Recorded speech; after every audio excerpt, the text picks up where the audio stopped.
You don't want to pick like Wisp Gyro. You don't want to pick like Centaur or Axe because in lane and in game, these like beefy heroes that previously most lineups don't have enough damage to bring down efficiently will suddenly die. So the thing is that Centaur is probably the least impacted out of all these heroes just because he's all about getting the jump on you and helps his team actually get to the back lines.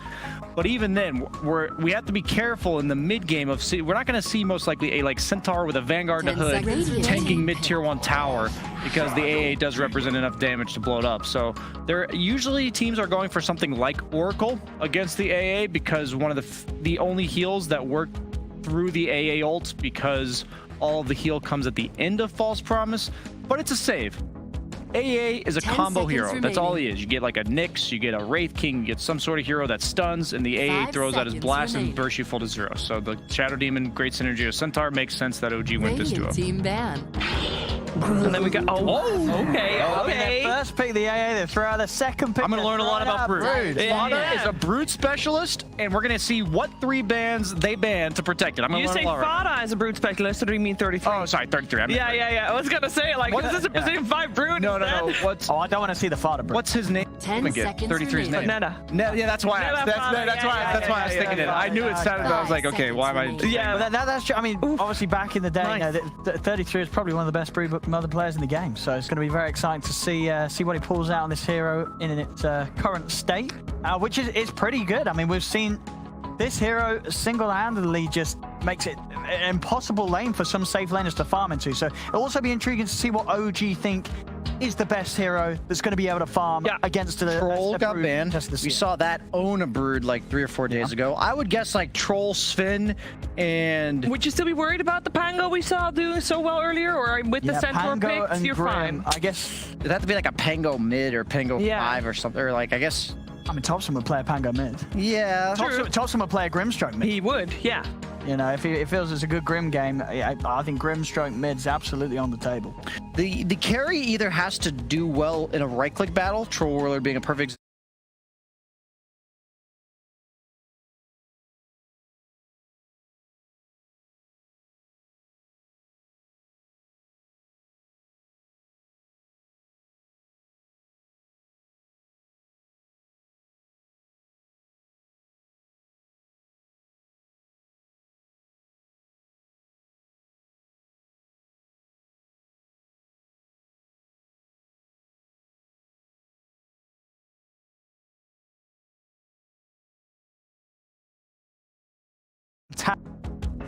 if they're able to win with this sort of aggressive And the gyro though. aggressive opening. I've seen it lose to Brood twice in my pubs. Like the gyro thinks, oh, we're good. I got flak, and then you just get shoved out of lane at level 5. I mean, for OG, are there any sort of solid like range agi carries that they're looking to gear up with the SD and work with the illusions? Do you think? Terrorblade maybe the Terrorblade may be the best, just because you can cinder through AA ult. Do you like Spectre against sort of the AA Brood? Or? Spectre could work. You could either rush the Blade Mail or the Vanguard to be okay against it. It kind of depends on what 5 position route they want to go. I really am going to learn a lot this game because we're seeing one team who's very confident in Brood, so they get to ban out what they think will beat it. And then another team who has all the information that there's going to be a Brood, so they haven't picked their 5 or their 1 yet. What heroes do they think will help enable? Because sometimes you can pick a 1 that doesn't necessarily deal with the Brood all that well if the 5 position somehow alleviates that problem. But look at the difference in how much thought is put into this banning phase. We have Tundra still sitting on 2 minutes 10 seconds bonus time. Like, that's the full bonus time available. OG, they've been ticking through it. They're like, okay, how are we going to deal with this 33 Brood coming out? Yeah, Tundra is the one that refined and came in with an idea of exactly, okay, if we're going to pick second pick Brood, they've probably tried it in scrims a few times. Maybe they got screwed over by something like the gyro or the ember, and they're like, okay, against the OG, have to get rid of these. We're already ready ahead of time. OG, on the other hand, caught off guard a bit. Yeah, Grim and Pango both still in the pool, by the way. 10 seconds Let's see what the answer will be for OG. I would imagine that a lot of people have thought about how to deal with the Brood, because it has been such a topic of conversation where everybody thinks, yes, this could be a really good hero. They will go for the PL, so we're going to see Anna on that. Wow. I think, honestly, I don't think this is too surprising considering the bans that OG was going for here, you know, taking out these early game mids that are going to be able to hunt the PL, and then, of course, the Tiny and Lesh, because they're wave clear and AoE 10 effect. seconds remaining. They've, I think, really taken out sort of most of the heroes that Anna is not going to have fun playing against. So this PL picked in a pretty nice position, and of course into a game where so far 2 heroes, neither with any lockdown at all. So PL is going to be pretty free to jump in and out of the action. I would like to see a Nyx from Tundra. Why? I think he's just the perfect roamer to pair with Broodmother, and it's good against all the heroes we see so far. Shadow Demon save sets up for your Impale. It also works very well on the map with AA. Nyx AA can actually kill almost anybody once they both have their ultimates. And PL's surprisingly annoying to play Nyx into. They go for the PA. You want to pick a carry with innate mobility when you're against Shadow Demon, because otherwise you just get purged and you can't move. And so a lot of the stunning combos like Wraith King, Sven, that would otherwise be good, do not look as appetizing. So PA, one of the few carries that not only has good mobility, but matches up pretty decently against the PL. So I like all the picks, honestly, so far from both teams. PL is a little bit weird to me, though. I'm just surprised they picked it this early. Comfort pick as well, of course. Ana PL is a sight to behold. Oh, he got his name changed to from Humble God. Oh, he did. He's no longer Humble God. He actually got it changed. I'm honestly That is some special treatment coming out there for a 2-time TI winner. No, I think the viewers will be happy as well. Every time we said, and Humble God, they're like, he's not called Humble God, he's called Anna. Well, it says his name, but now he's got it changed, so we're all on the same page again. Anna's back, ladies and gentlemen. And we did end up getting a message from the team saying, hey, he wants to be called Anna, please. Oh, we did say that. Oh, so it was a case of maybe accidentally registering? No, well, accidentally. It was like a meme that they didn't recognize the repercussions. Yeah, he didn't know that he was not going to have the chance to turn it back. Oh, I can't change it. Oh, no. You know, like, we're getting that regretful tattoo. You know? Yeah, exactly. I thought it was erasable. No. Dude, Snake King, man, you want to carry this game as Nyx. You want it, dude. This is such a good Nyx game. Yeah, especially against the Willow as well, you're right. They'll go for the Mars They like first. to prioritize the mid lane. Yeah, that's a 9 Mars. This is a 9 Mars. Yes. That is so strange to me, because PL is one of the best carries against Mars. You are really good at kiting him with the diffusal and the lance, and also Spear only hits one target. And if that's an illusion, that's an illusion. You know, it'll do damage to all the PLs, but it only spears one of them. 5 seconds remaining. That's a little peculiar to me. Wait, doesn't it only latch onto the real PL? No, it latches illusions. Oh, well, there you go. It'll latch the thing that hits first. So if there's 8 illusions in a PL, you have a 1 out of 9 shot based on proximity, which one it's going to hit. Right. And I guess God's Rebuke just never ends up being enough for us to really... It's nice in lane, but it's not laning right now, right? They, as we expect at least, it's a Broodmother against the Phantom Lancer in lane. So the God's Rebuke does end up becoming relatively underwhelming later.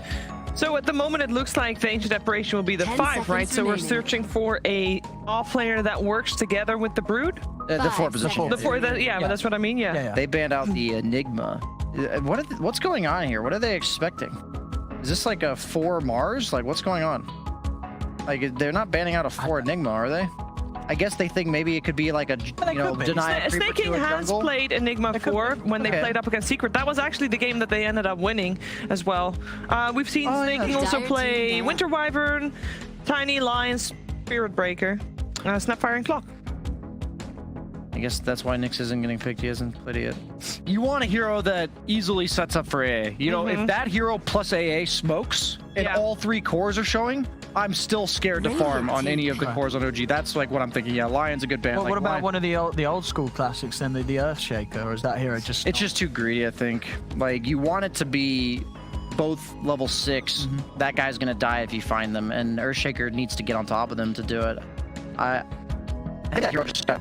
10 seconds remaining. He got minor nerfs where like Enchanted Totem no longer has True Strike, and so many other heroes got crazy good shards and like little buffs here and there. And Earthshaker just feels underwhelming. I don't think we've seen it at all. I don't remember seeing any Earthshakers. No, we haven't really. You do our Spirit, but the root from Willow can be kind of annoying.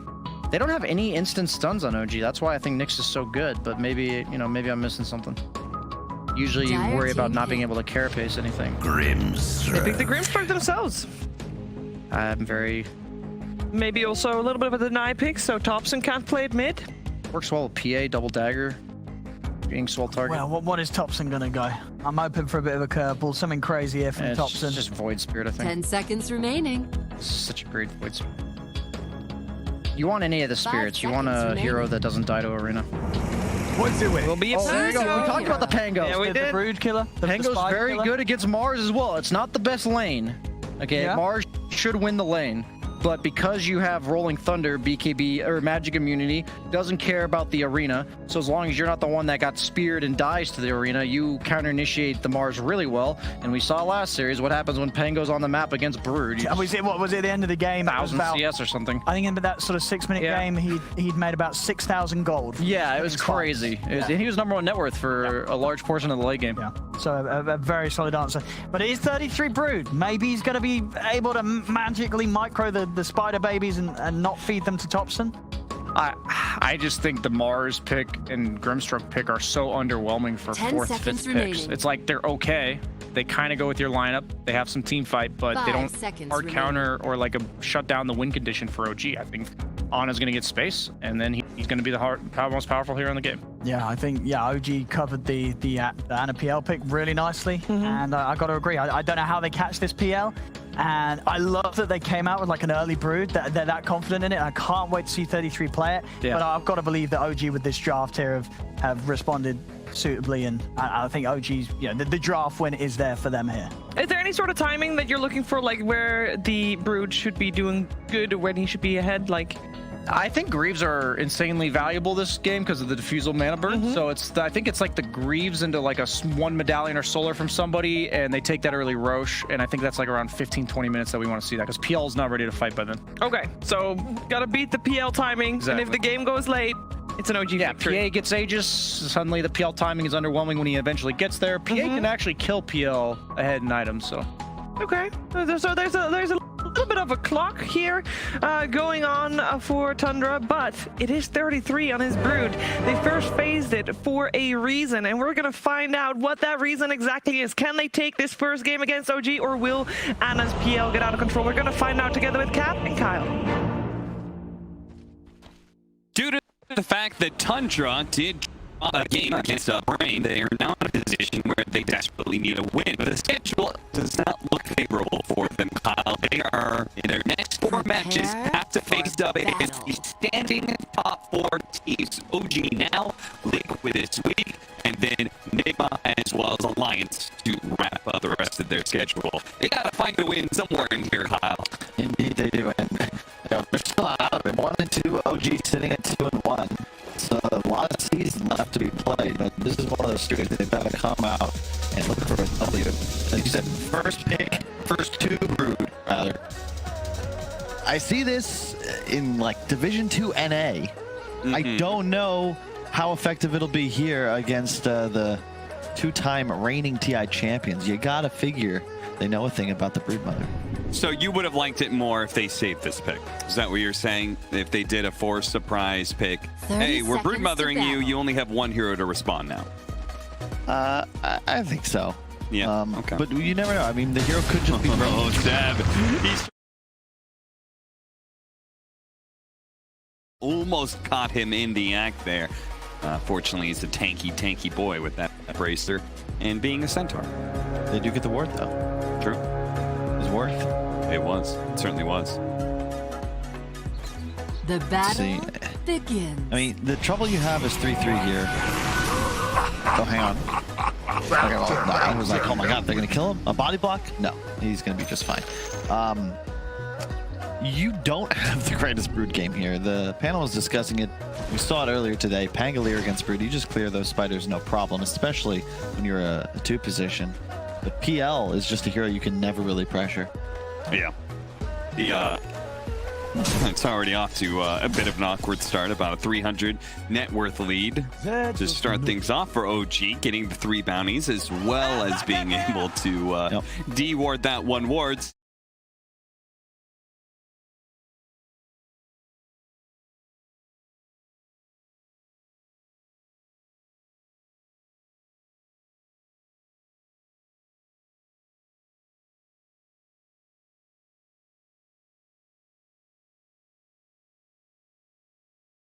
right? And that's what they did. They banned away what? Ember. What else did they ban away? I just remember Ember, and then it was 2 side lane heroes that would deal with it. I mean, it's certainly good. It'll be interesting to see what the item build is, because whatever 3-3 does, I'm gonna just assume like this man is he tests things. Like I'm sure he'll have something that's thoroughly min-maxed. I wouldn't be surprised. You know, he was the guy that popularized the Helm of the Dominator pipe build back a couple patches ago. Yeah. I think something like that could be possible. Maybe he'll go for more of a right-click build, like a Diffusal BKB, good Russian Orchid, you can get a Solar Crest. There's a lot of different options, and you're going to see a couple of DCs as teams try to fix their ping. I like the way that OG dealt with the Broodmother pick, because they didn't actually, out of their side lane, get some sort of big AoE clear. No. Right? You traditionally think of Broodmother and like, oh, I need a way to kill the spiders, but laning phase, that's not the case. He actually doesn't have spiders at all. What they dealt with was the Broodmother wants to charge at you and right-click you, and they got a Phantom Lancer who can doppelgang, and they've got a Dark Willow who can Shadow Realm. So they're going to Inkswell, and this Broodmother's going to run at him and look to lifesteal, but won't be able to hit anything. Yep, and that's what we've seen very effective against the Brood pre-spiders. We Troll yesterday in the VP, or 2 days ago in the VP Navi series, Razor earlier today.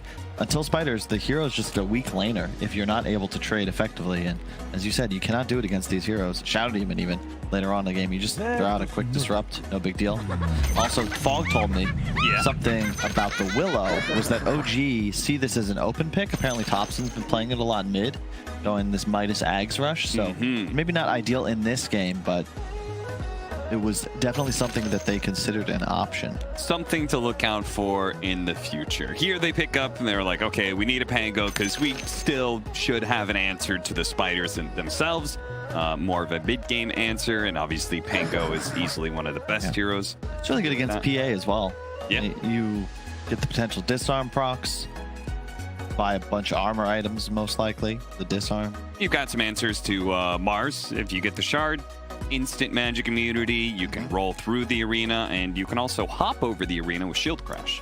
So a lot of different tools there available to you. You can toss people out of arena, right? Yeah. Can you leap out of Brooding us first game like this, not cool, Fada. No manners, SMH. A little bit of a cute all chat there from Saxa. Somebody I don't normally see all chatting a whole lot. Our admin, we don't have a Phantom Assassin in the game yet, so we can't start just yet. And yeah, I mean, OG, they got a right to be a little peeved, you know? First 2 Brood. It's like, come on, guys. It's like first 2 Omni Knight Huskar. It's like, oh, that's the kind of game we're going to play? You don't want to play Dota today? Yeah, that's how you view it. These cheesy heroes, they're not really Dota.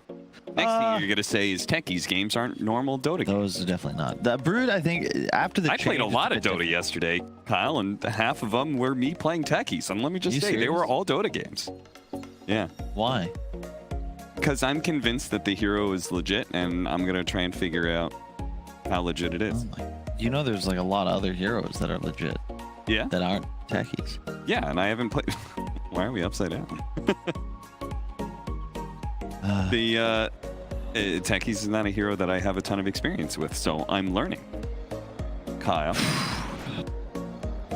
I mean, you know, somebody on this panel has got to be able to talk about certain heroes. The hero is this. Okay, sometimes place mines. There's supposedly a strategy. I'm sure Jackson Pollock would say the same. There's an art form to just splattering paint on the map. Yeah, you trade and immediately suicide for damage. It's very, very entertaining gameplay. I totally agree.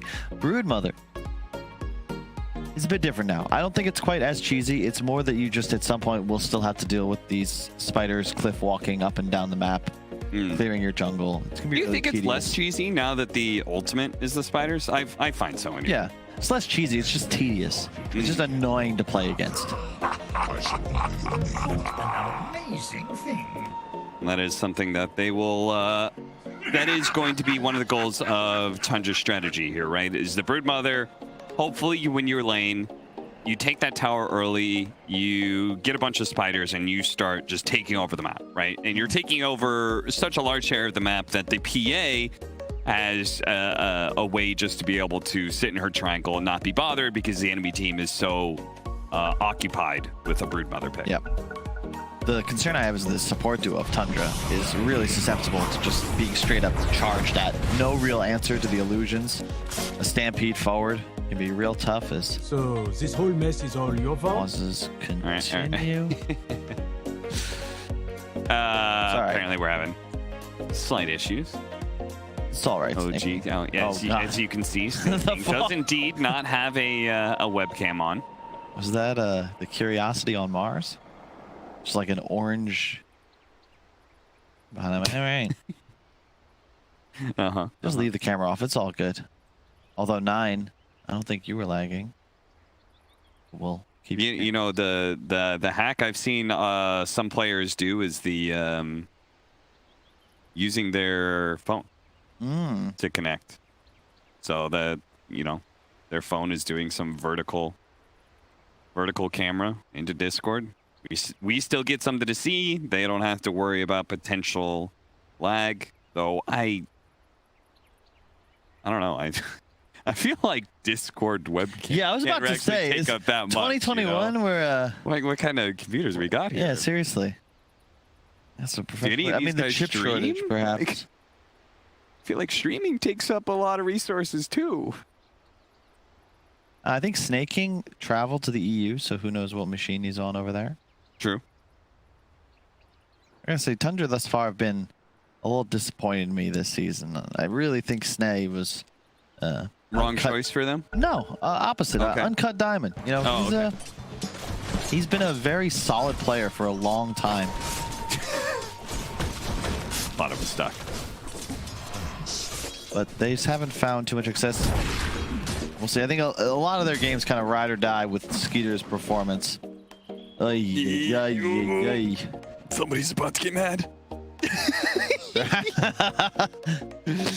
I believe there is a time limit. I believe at least standard rules are usually 5 minutes of total pause time.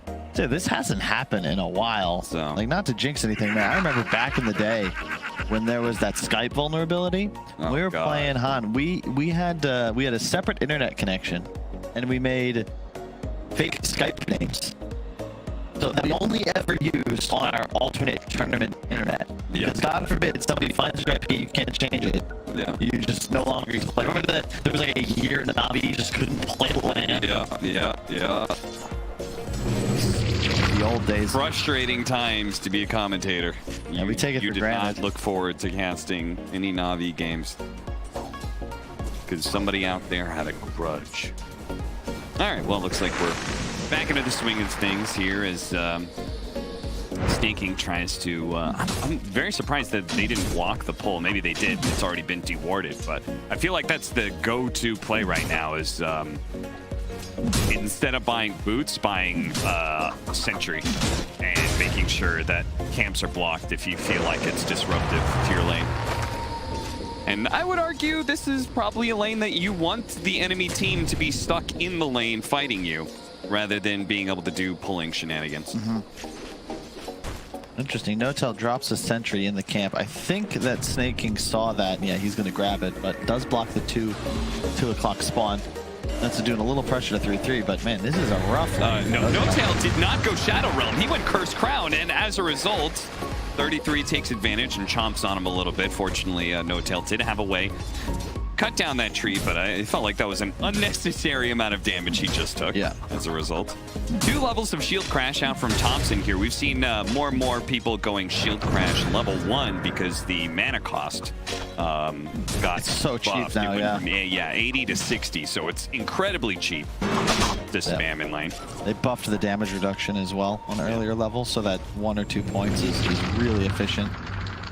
And especially mid now, with all the bottle, with the runes available, it's just always value to be able to push waves out. Real quick, top lane. Tried to jump at him. Unfortunately, the Brambles got in his way. He couldn't get off the stun. Snaking's definitely dead here. That's going to be your first blood. No Tail picks up that one. See if No Tail can actually get out here. It's not looking so hot for him, so he will get traded out most likely. Oh, healing salve, and he's actually fine. 33 doesn't want to dive into the tower and ruin his own game there, so well done. Yeah, definitely a different style of Brood coming up, though. He's getting the early Orb of Corruption. I think that's the right choice, right? Because you just have to be trading. We saw a Soul Ring rush in the previous series. A nice bottle refill from Snaking. Does die, but helps out his mid player. Trying to make the best of the situation, I suppose. And it also doesn't seem like they're like this duo. Maybe they can survive a Broodmother lane, but they certainly can't pressure a Broodmother. At least not the way I see it. It's starting not to look like the greatest counter pick, to be quite honest. You're getting out CS'd. Yeah, I don't think it really gets any better. He's 12-1? Yeah. Oh dear. That's not so hot. See how it plays out. I mean, bottom lane Skeeter is just straight up free farming. Yeah, and, maybe got winning a kill earlier. And yeah, it's a last pick Pango. I think that's mostly for the anti-Brood and mid-game team fighting, but as a matchup against Mars mid, it is not ideal for Thompson. Yeah. I like that. The Soul Ring build from 9, so he's just going to continuously spam both spells. And Thompson will do the same, but Mars just packs more of a punch. Yeah. Pango's stats are certainly not the most amazing in the world.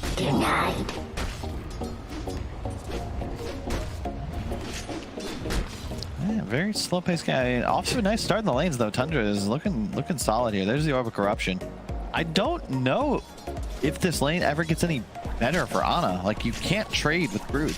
And he's getting so much passive health regen as well just by sitting in a web. Oh, whoa, Thompson? Yeah, he's going to go for it. He hit his level 6 nice and early. 9, he's going to get this kill on Thompson, unless Thompson can somehow stop this. He kills a creep to get level 6, to get the Rolling Thunder off, and now 9, he's going to be the one potentially dying here as Thompson. Looking for a potential angle here. He is not going to hit him with the last one, but he does have to swashbuckle, times it up, and the shield crash finishes him off. Unbelievable play from Thompson. The situational awareness there. Really well done. He's 100% dead, I think, if he doesn't get the ult off. The W from Mars was coming up in just a moment, but rolls and the TP from No Tail to get the turnaround kill. That changes the entire dynamic of this mid wave.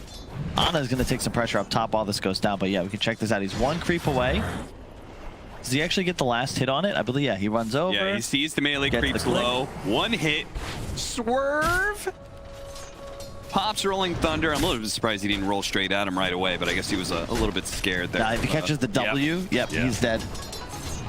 So waits out the God's Rebuke. Gets close to him as the Cursed Crown hits. Just solid Dota play right there from Thompson. It's, who was it that did an interview talking about laning against Thompson? I think, it wasn't 9.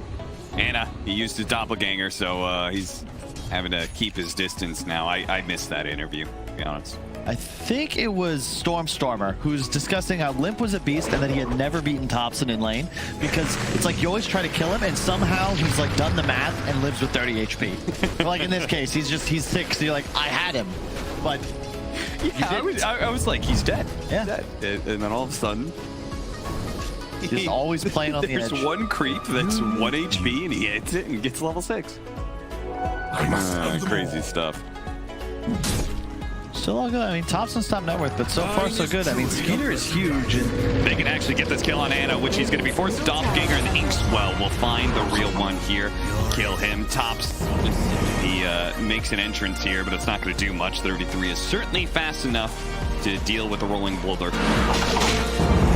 They're going to go for Snaking instead. Silenced up for a second here, and that is enough that, doesn't feel like he can go for it anymore. It is, this is kind of Tundra's bread and butter. Like, yes, Seb is pretty annoying now. He'll just cut the wave, farm jungle in the meantime, but Skeeter is free farming, and he's going to have a Battle Fury real quick. I do not believe this is a PL favored matchup anymore. And if I'm not mistaken, the shard on PA is also very effective because you'll break, not only do you do the AoE damage to the illusions, but you break him, so there's no juxtapose proc. or charge available. And 3-4 items in, I think you just go toe-to-toe quite easily. The defusal timing for Ana is going to be what it's all about. Radiant's middle tower is under Snake attack. King. He will try and juke this one out. That was a nice idea, but Ana spots him. Dire structures. So he dies. Tundra's still up by 2K, despite being down a kill here. This will be where the Brood is put to the test, though, because now Centaur with the Vanguard's TP'd into the lane. Can you still pressure the tower? I don't think so, but maybe you can out-farm. You can take over the map a little bit. Holy cow, that's a lot of stacks. That's OG evening out the net worth if they can get all this. Shout out to No-Tail, doing his part. Can't really do much to the Brood, but he can help his allies. A little bit extra bonus gold going his way, of course, because he was the one who did the stacking. Thompson shows up back the lane, missing a little bit of health, but otherwise This is almost not too much worse for fun. wear, acting like nothing ever happened. I will someday repay. They have abandoned the bottom lane, though, and Skeeter, you know, maybe gets criticized, and rightfully so, for having a smaller hero pool, but when you give him one of his best heroes and total free farm, that is when he certainly looks the best. Runs into Thompson here. They're trying to chase him down. They're going to turn around instead, go for the Dark Willow. Nice use of the Shadow Realm just before the spear, but he is still very dead. Just the nuking power of Tundra is going to kill this 5-position Dark Willow. Yeah. 3-3. He went for the arcane boots too. Oh, Dire's that's middle what tower is under attack. we saw in the Division 2 game just before this as well. Soul Ring and Arcane Ring, so really feeling like you actually do need the and it kind of makes sense now that you have like a third spell that you're casting regularly. Like, yeah, maybe you're not using webs all that much like normal, but Silken Bullet is just another spell that's going to be taxing your mana pool. What did he break apart the arcane boots? Nope. Okay, we'll see if he does something like that. Maybe they even go some team fight items. Nice Washbuckle, hits 2. Thompson, though, can't actually finish him off. Fada is hurting around and getting a little damage in. The Centaur Stampede will allow Thompson not only to get that kill, but dodge. Shield crashes back in for the damage reduction here, so he is a tanky boy. It's going to be hard to bring him down, but they can keep chasing him. He's got one more Swashbuckle. Over the side he goes, but surely they've got him this time. Another shield crash coming up, but it's too much. 9 claims the kill and takes the killing spree away. Yeah, space created though. But so far it's the 3 cores of Tundra, all top net worth. You got to be feeling pretty comfortable in this position. And it's going to be the Ana defusal timing that they're waiting for, but he's going to have that about the same time PA finishes Battle Fury at this rate, and that just doesn't seem like a great trade. Tundra out to a great start, have the AA ult prepared, and it'll be a Crimson Gold rush on Sep. So there's your anti-Brood. Loses all damage from spiders. Yeah, it will help the towers survive against these pushes as well, which is something that he can only do so much about, right? Like, he could stand around the tower, but 33 can't ignore him. What can't be ignored here is this smoke move from Tundra. They set this up. 33 was hitting top, and Tundra said, I bet they're going to make a move to try and stop 33 from taking this tower, and they read OG like a book. Really well done. Thompson almost getting the Rolling Thunder off in time, but not quite, so he will die once again. You know, it just doesn't feel like OG have the tools to really get anything going here. For Tundra, it's super simple, just Mars, Arena, Spear, okay, that's a kill. OG, your setup doesn't really exist. Seb's going for the pure defensive build, which makes sense, but they have no Blink Initiator, they have no support that can really set up properly. It's not as if a disruption is going to be an easy task. And something you mentioned earlier, which is that OG can't just be purely on the defensive mode because you like Tundra's setup against the Phantom Lancer later on into this game. Yeah, Skeeter is just straight up free farming. He will have a Battle Fury quite possibly before the defusal on Ana is done, which is kind of crazy. 700 gold away is Ana, and only 800 for the Claymore that Skeeter needs to complete his BF. But yeah, this is looking good. Tundra, I think, do best in these slower paced games. I don't know about the first 2 Brood, but 3-3 certainly looks comfortable. They go for him here. They're going to kill all of his spiders. Set up the disruption into the Rolling Thunder, then the stomp, and he is certainly he's dead, right? dead. They're going to chase after him. The shield crash, that'll catch up to him. 33 finally does go down. Meanwhile, they're going on the other side of things in mid. They're going to try and kill this Dark Willow, who actually managed to get out of the arena instead of staying next to the wall. Veers up 9 and does manage to TP out. That shouldn't work. Did he? So he was in the river, and he was basically he was at a position where he was in between the wall and the shield that pushes you back. That's basically because the cliff was like right there, so it kind of like ended up pushing him outside of the arena rather than keeping him in. All intended, I'm sure. Just one of those awkward. If he'd put it a little bit farther down, right, then he'd just be stuck getting hit by the shield over and over again. Radiant's bottom tower is under attack. No, that shouldn't. Radiant structures are fortified. He glitches through it. It's gonna pop him out because he's on a cliff. Cliff is gonna kick him out one way or another. And it's I guess he slid underneath it. That makes sense because it's like it's positioned on the high ground, right? So he dug a hole. Exactly. Right. So you can hop over it, but in this case, he just goes right. So when you were saying that couldn't work, you were saying not Dota mechanics wise, but like real world mechanics. Yeah, I mean it's got to make sense with the lore. And so far so good. It's an even game, but the map control Tundra's exerting right now is kind of nuts. They've just owned this OG top jungle. 9. And it's sitting here, waiting to go. Tower is under attack. Doesn't pull the trigger, though. And since they spotted the Ancient Apparition, may still not be able to find an opportunity to pull that trigger, but they are taking a tier 2 while all this is happening. So Tundra is basically repeating the same thing they did last time, which is they smoked to the Broodmother to protect his game. OG is aware of this, though, and they do have a little bit of counterplay. 9 is going to be slowed down quite heavily here. They might be able to burst him down. He's going to use the arena to protect himself for here. Here comes the Rolling Thunder, though. It's going to nail him a couple times, especially with the Stampede. The Dark Willow comes in to try and finish off the job. He gets speared away. Thompson in pursuit. The Swashbuckle. And one more hit. That'll do the job. They get that kill. Can they get a little bit more? Snaking here. The TP out is successful. OG, you cannot pull the same trick twice against them. This time they learned and adapted. Really nice play from Soxa there. Jukes out all the spells with the defensive disrupt. Then the team TP's in, pops the ulti to ensure the Mars kill. Really awkward dive, though, from Tundra. I understand you want to pressure tier 2, but Skeeter's not even there. He's farming an ancient stack. You can chill. That's a huge dive. And let's say you even land that kill. Don't think you're getting the tier 2 out of it once Thompson shows. And in addition, it's a Soxa Shadow Demon. It's not as if it's a high priority kill.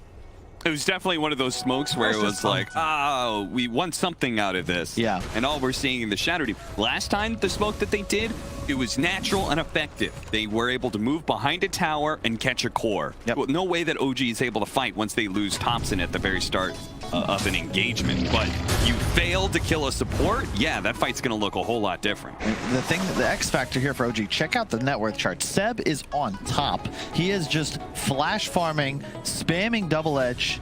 He's level 13 and a quarter, highest in game, and he just finished a blink. So you're coming online with these OG cores. Do you think Centaur can make a difference here? Oh, for sure. Okay. What is the impact of the Centaur that we're looking for? Tower is under attack. Just the initiation. Okay. You have so much damage potential with an early soul catcher into the Centaur. He's not really killable by any of these Tundra heroes. He's going to absorb the physical damage. It's the Deso timing on the PA where things start to get a little spooky. And it looks like Seb's actually queued up Ags and Halberd. Curious to see what he goes for first. Thompson's hunting spiders. Oh, and he nailed them. You can tell, yeah, like it lagged a bit. yeah. 576 gold off of spiders so far. So actually not quite as much as I expected, given how many spiders he's killed so far, but... And there's your impact. The blink on Seb means suddenly OG have the ability to actually get kills. For the entire first 17 minutes of the game, it's just been the Tundra show. Whereas now, you got the easy setups. This is a little awkward for 33. I feel like he's likely okay here, but still pressured a bit by Thompson, who will kill some more spiders. Can we see a CS real quickly? I just want to see 229. As the DD, be cautious fighting into this if you're Tundra. OG is looking to connect, and they have a pretty solid timing here. They've taken control of the gold lead once again, but it's more about the item timings, you know. Everything is online. They have the defusal, they have the hood on the PL, so he's quite tanky. And then Crimson Guard Blink on the Centaur, so you can't really win a fight if OG are the ones instigating. You need to open with the Mars ulti. Yeah, and that's something that you could see. He's put up a Blink Dagger and has BKB still up there as well. Tries to go for the spear, misses. Anna is able to doppelganger away in time. Rotations are coming from OG. Just in case Anna wasn't able to escape that initiation, they could potentially get a punish here as Knight's going to be spotted. Spear thrown up, misses. Thompson swashbuckles right past him there and is going to start slowing down 9. First with the slow and now the Rolling Thunder. And you can see the impact of the Shadow Demon here, making 9 much squishier. Turns around, throws out a God's Rebuke, but eventually he's going to be burned out. Tundra not able to do much when their Mars is dead, and the mid's being pressured as well now. OG really feeling like they are, as you said, completely turning this game around. Just now Skeeter's going to be gone on. They're going to go after him. They're going to stampede, and he's going to be stomped up. They've got a lot of magic damage to throw at him. Another easy kill. Tundra beginning to fall apart now against OG. I'm just starting to question the Broodmother pick, to be quite honest. He's going to get the tier 2 top. That's quite nice, but it's the same as the lower division series. A mech, a hood, I assume a pipe. He'll have Greaves. But, you know, 3-3, he TPs to that fight. He's a Broodmother with no spiders once he does that. So what's the key? Like, how does this hero actually win you the game as Tundra? Well, I guess the answer would be like most split pushing cores in the past, right? You have to be able to force the enemy team apart, and then you get a numbers advantage against them, right? Yeah. But it doesn't feel like Tundra is actually executing that. Because OG, the thing is, they have 2 heroes that can just stop the Brood in his tracks, the Pango and the Centaur. 3-3 is powerless to stop either one of them. That Ags on Pango is going to be devastating to the damage output from the swashbuckles. Well, what would you call them? The swashbuckles on shield crash? Shield crash buckles? No clue. Either way, it's going to be effective potentially here as 9 is going to be using his first BKB. The Ice Blast is coming in. It's going to be able to hit No Tail on the side. They're still trying to finish up Sox, and eventually he does die. The BKB wears out, and now Thompson is a little effective. Brings the Mars kind of low. No Tail is just a sliver of HP. 33 is able to go up the cliff there to be able to dodge some of the damage coming in from Anna as well as Thompson. They're trying to chase down the rest, though. Instead, he just comes in and starts swinging immediately. They're managed to kill 9. Skeeter, he's going to be chased after. Nice little juke by him, jumping over to Fauna as fast as possible. Anna's quite low, and they could potentially kill him. The Crimson Guards are going to go out. 33 chasing after him underneath the webs. Tries to be able to catch a real one in doppelgangers. Can he find the real one now? He actually does, and 33 kills him. He sniffs him out, finds the real Phantom Lancer, and brings him down. Skeeter still playing the edge of the team fight here. As 33, not sure if he's going to be chased down or not, and he is. He's got another web coming up in a second. The Ice Blast coming in hot, though. They could potentially turn this even as the disruption to dodge the nuke onto the Centaur, and I don't think he's going to tick out here. Oh, that he's going to be perfectly fine. Some Matrix Neo level saves coming out from Soxa just as the dagger was about to land. I think almost certainly securing the kill. No Deso on the PA. He will be rushing the BKB. Oh, was the dagger coming out as well? Oh, yeah. Because I saw Spawn Spy. Oh, then he was 100% dead. He was going to take like 400 damage there. Yeah, this is a solid game. OG. Spawn Spiderlings level 2 do 450.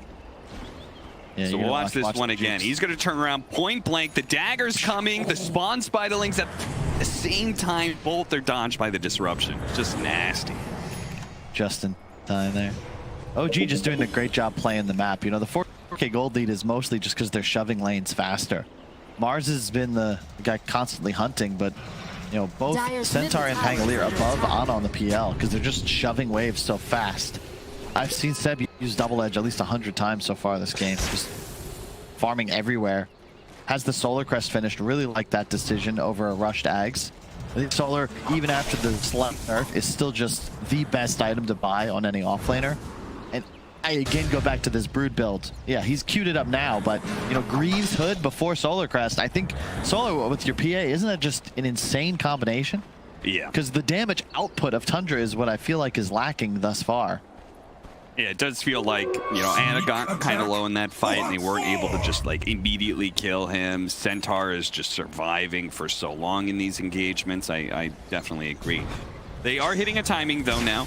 They do have the double BKB for Tundra. They're down 5k, but this could easily swing if they just win one engagement. The soul bind, that is perfect. They managed to catch Thompson there. See if they can actually finish him off. The destruction is going to buy him a little bit of time, but he's going to get speared back. He didn't actually go into the wall, and so he's still alive. He's going to be able to get off the rolling thunder, and all of a sudden it's disaster for Tundra. As Anna's right in the midst of them. Mana burning them all down. 2 already dead. 33 will barely make it out with a TP away, but Tundra, I thought they had that. That was the ideal initiation in many ways, but once again, Soxa proves to be the difference maker here. Yeah, he is just absolutely owning this game.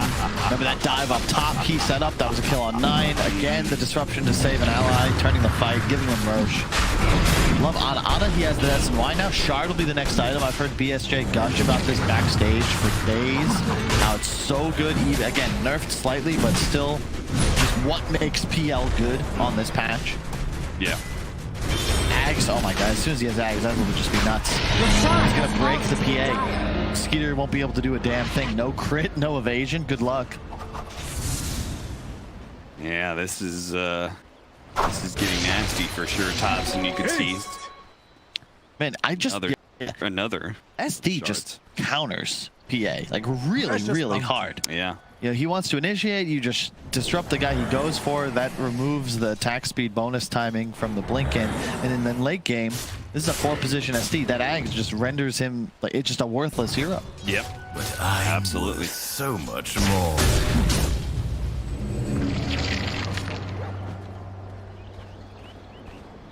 So 5k now it becomes 7 as we approach 25 minutes. Yeah, actually, it makes the BKB of the PA just seem you're gonna get purged. You're gonna get broken through the BKB. Like what do you do with no crit? Yeah. 3 charges too. It used to just be 2, I swore, but now 3 charges of your ultimate. I mean, he's gonna be able to blink strike onto somebody, but then if he doesn't kill that person immediately, he's just kited out entirely. And very likely he won't if he's perched up. The one benefit is that after you can't dispel insatiable hunger, even though it's now a normal ability. So he can't just do it on all 3 cores and giggle. Radiant's bottom tower But the move speed would certainly be affected. And instantly purge out Inkswell as well. Yeah. Right? So that is just yet another factor that, oof. It's so interesting that OG, and in fact, I'm sure you could talk about this, Kyle, the stress of in-game, of losing a game and trying to figure out what you need to do. The fact they were able to come up with like a very simple, straightforward answer, I always find impressive about any team who's able to do this. I love it. Oh, hang on. Thompson, they can try and blow him up as quick as possible. The initiation, the terrorize is going to be too late. It hits Mars and it hits the PA. They're still going to go, oh, 3-minute stop, and it's in there.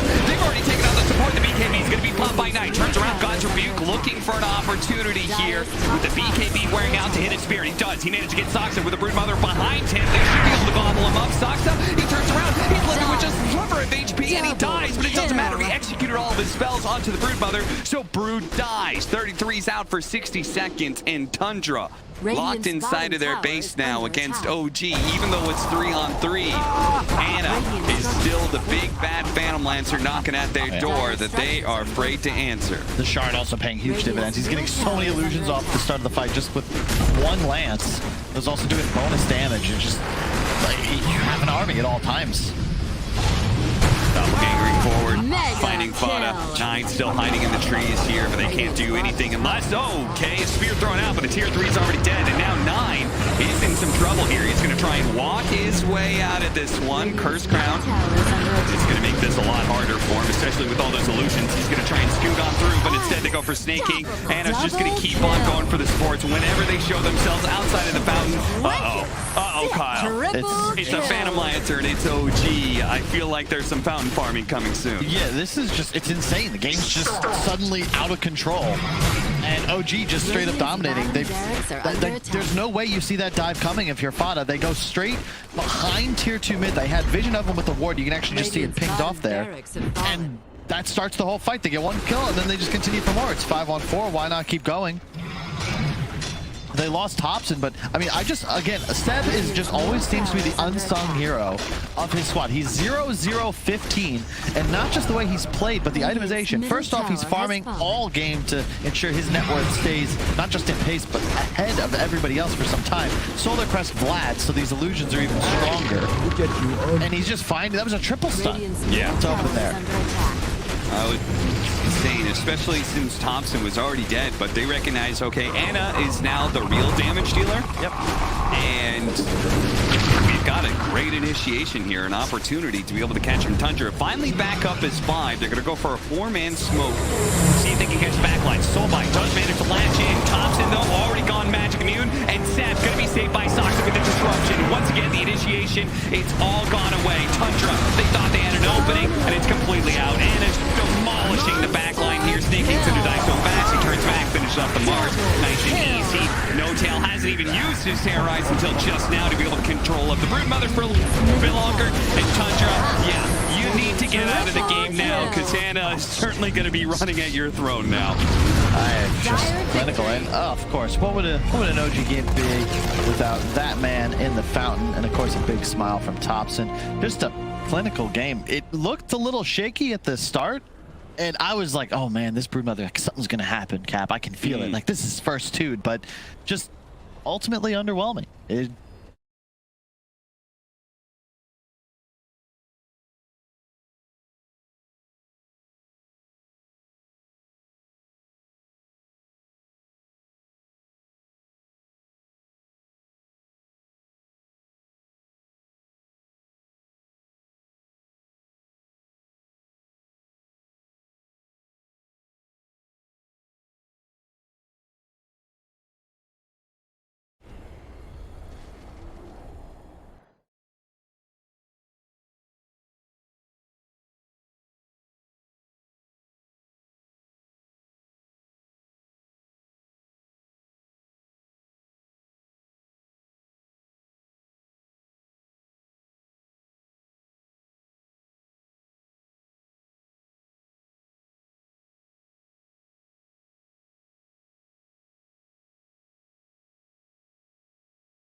either Nyx or Tusk or Earth Spirit, something that's going to go hunt this PL, because Ana was able to recover after having a rough lane, and your Broodmother's not going to do that for you, so I think they have to build around it a bit better. Yeah, and they didn't do that, Owen.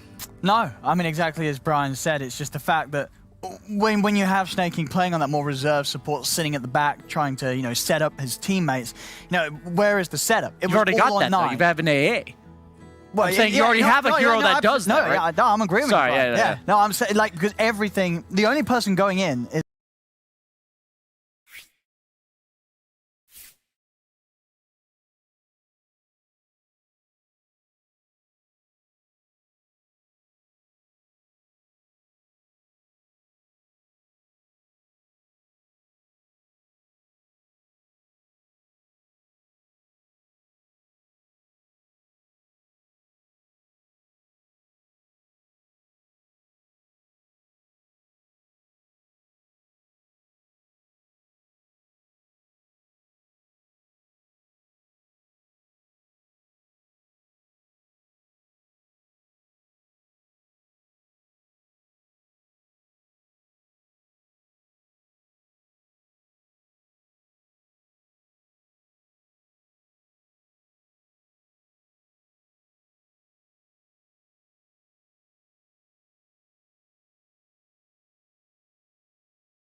never draft for the lanes, and they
Five seconds remaining. The internet reset on the Tundra side, so hopefully they'll get themselves into the lobby fairly quickly, and I hope also that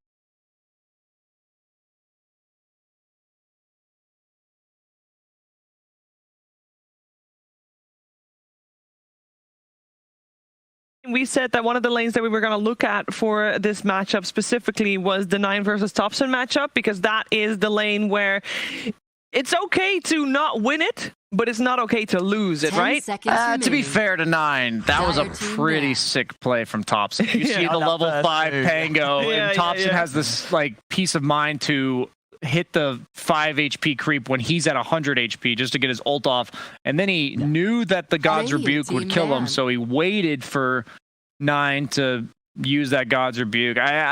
That's just like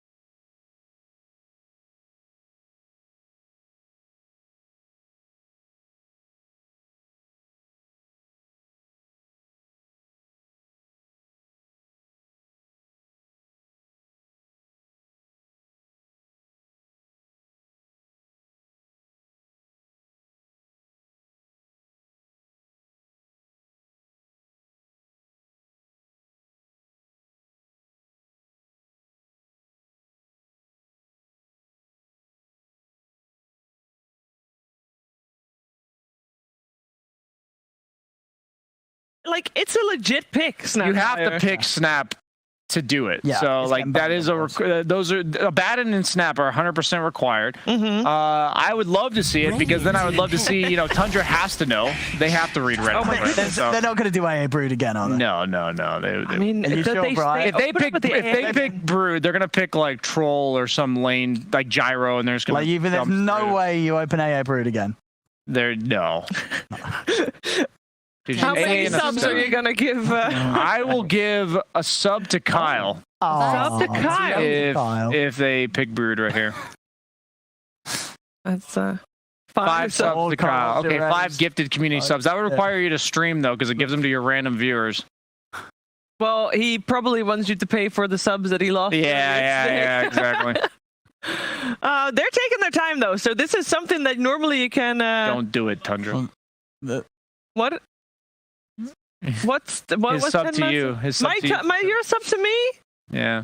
Oh, Kyle's unsubbing to me. Very sad. He's got to pay for those subs Dire somehow. team pick. That's fair. We got Okay. it center this time around.